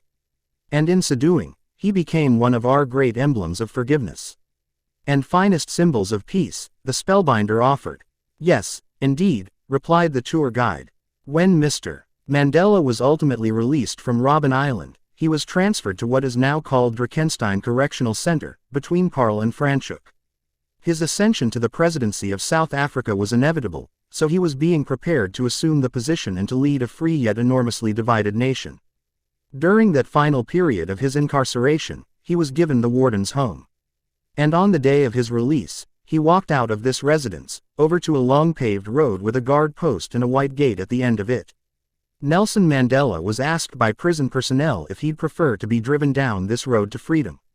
He refused and indicated simply that he would rather walk. And so, This transformational leader and history maker who has left a legacy that will inspire many generations took halting steps toward his long-awaited liberation. The tour guide took a long, weary breath. Then he carried on. Mr. Mandela was given a country on the cusp of a civil war. Yet, somehow, he managed to become a unifier instead of a destroyer. I still remember the words from the famous speech he gave during one of his trials. During my lifetime I have dedicated myself to this struggle of the African people. I have fought against white domination, and I have fought against black domination. I have cherished the ideal of a democratic and free society in which all persons will live together in harmony and with equal opportunities. It is an ideal for which I hope to live for and to see realized. But, if it needs be, it is an ideal for which I am prepared to die. Mr. Riley cleared his throat. He kept looking at the cement floor of the tiny cell. Mr. Mandela was a true hero, confirmed the guide. After his release he invited the prosecutor who demanded the death penalty for him to dinner. Can you believe that? And he asked one of the jailers who watched over him here on Robben Island to attend his inauguration as the President of South Africa. Really? The entrepreneur asked quietly. Yes, that's a fact, responded the tour guide. He was a real leader, a man of genuine forgiveness. The spellbinder raised a finger to signal he wished to share another point. Nelson Mandela wrote, "As I walked out the door toward the gate that would lead to my freedom, I knew if I didn't leave my bitterness and hatred behind, I'd still be in prison." He also said that, to be free is not merely to cast off one's chains, but to live in a way that respects and enhances the freedom of others, the guide added.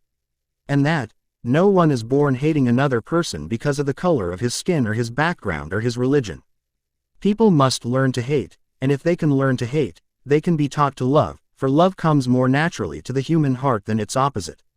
I read he'd often get up around 5 a.m. and run on the spot for 45 minutes, then perform 200 sit-ups and then do 100 fingertip push-ups.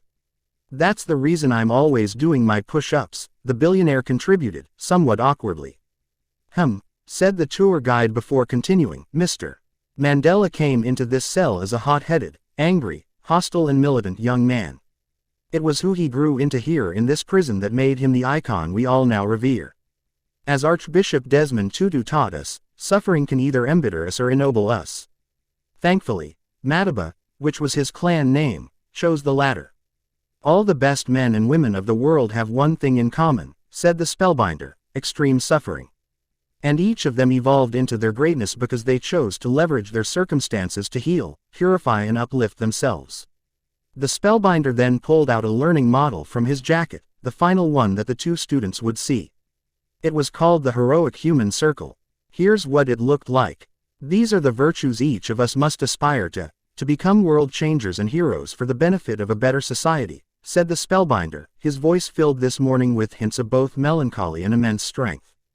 Leadership is for everyone. Each of us, no matter where we live, what we do, what's happened to us in the past and what we're experiencing right now, must release the shackles of blame, chains of hate, leg irons of apathy and prison bars of ordinary that keep us in slavery to the dark forces of our lowest nature. Every one of us must rise each morning, yes, at 5 a.m., and do everything we can possibly do to unfold our genius, develop our talents, deepen our character and escalate our spirits. Each of us must do this, across our world. The spellbinder began to cry as he went on. We all must break free from our private jails that incarcerate our glory and keep our nobility in bondage. Please remember that gifts and talents neglected become curses and sorrows. The spellbinder paused. It's your time, he stated, looking directly into the eyes of the entrepreneur and the artist. The Heroic Human Circle framework had been placed on the small table in the chamber that sat under the window with bars. The spellbinder dragged it to the center of the space, so it became the focus in the prison cell, on that very special day. The spellbinder then asked the billionaire, the entrepreneur, the artist and the tour guide to crowd around the diagram. They held one another's hands. Yes, no matter what struggles we face and what adversities we will endure. No matter what attacks, humiliation and violence are visited on us. We must persist. We must continue. We must stay strong. We must live our luminous nature, and magnify our sovereign selves, even if it feels the whole world is against us. This is truly what makes us human beings. Even if it seems the light will never transcend the darkness, keep making your walk to freedom. Model what's highest for the rest of us. Exemplify grace, for the majority of us. Demonstrate actual love, for all of us. Now is your moment, said the spellbinder, raising a hand and placing it on the arm of the artist. He gently rested the other one on the shoulder of the entrepreneur. A quiet smile stretched across his face. He looked poised and serene. Time for what? Wondered the artist. To start your pilgrimage, was the simple reply. To where? Asked the entrepreneur, looking a little confused. To a territory called Legacy, indicated the spellbinder. A lot of people are tourists at this place. For fleeting minutes of their precious mornings, they think about the body of work they've built and what it is that they'll leave behind, once they die. For brief intervals, before they get distracted, they reflect on the quality of their productivity, the degree of their decency and the depth of their impact. For mere short stints, before the bustle of being busy consumes them again, they pause to contemplate how beautifully they've lived and how helpful they were. They are mere visitors to this realm. Mr. Riley lifted his arms high as he listened to his mentor's words. I love my life. I will become an even better leader. I will make an even greater contribution. And I'll upgrade into a much more inspirational human being, he whispered, mostly to himself. The distinguished heroes of humankind, resumed the spellbinder, were citizens and lifetime inhabitants of this territory of Legacy. It was their homeland, and this is what ultimately made them legendary. The mighty mission they constructed their lives around was to exist for a cause that was larger than themselves. So, when they died, they left our world brighter than they found it.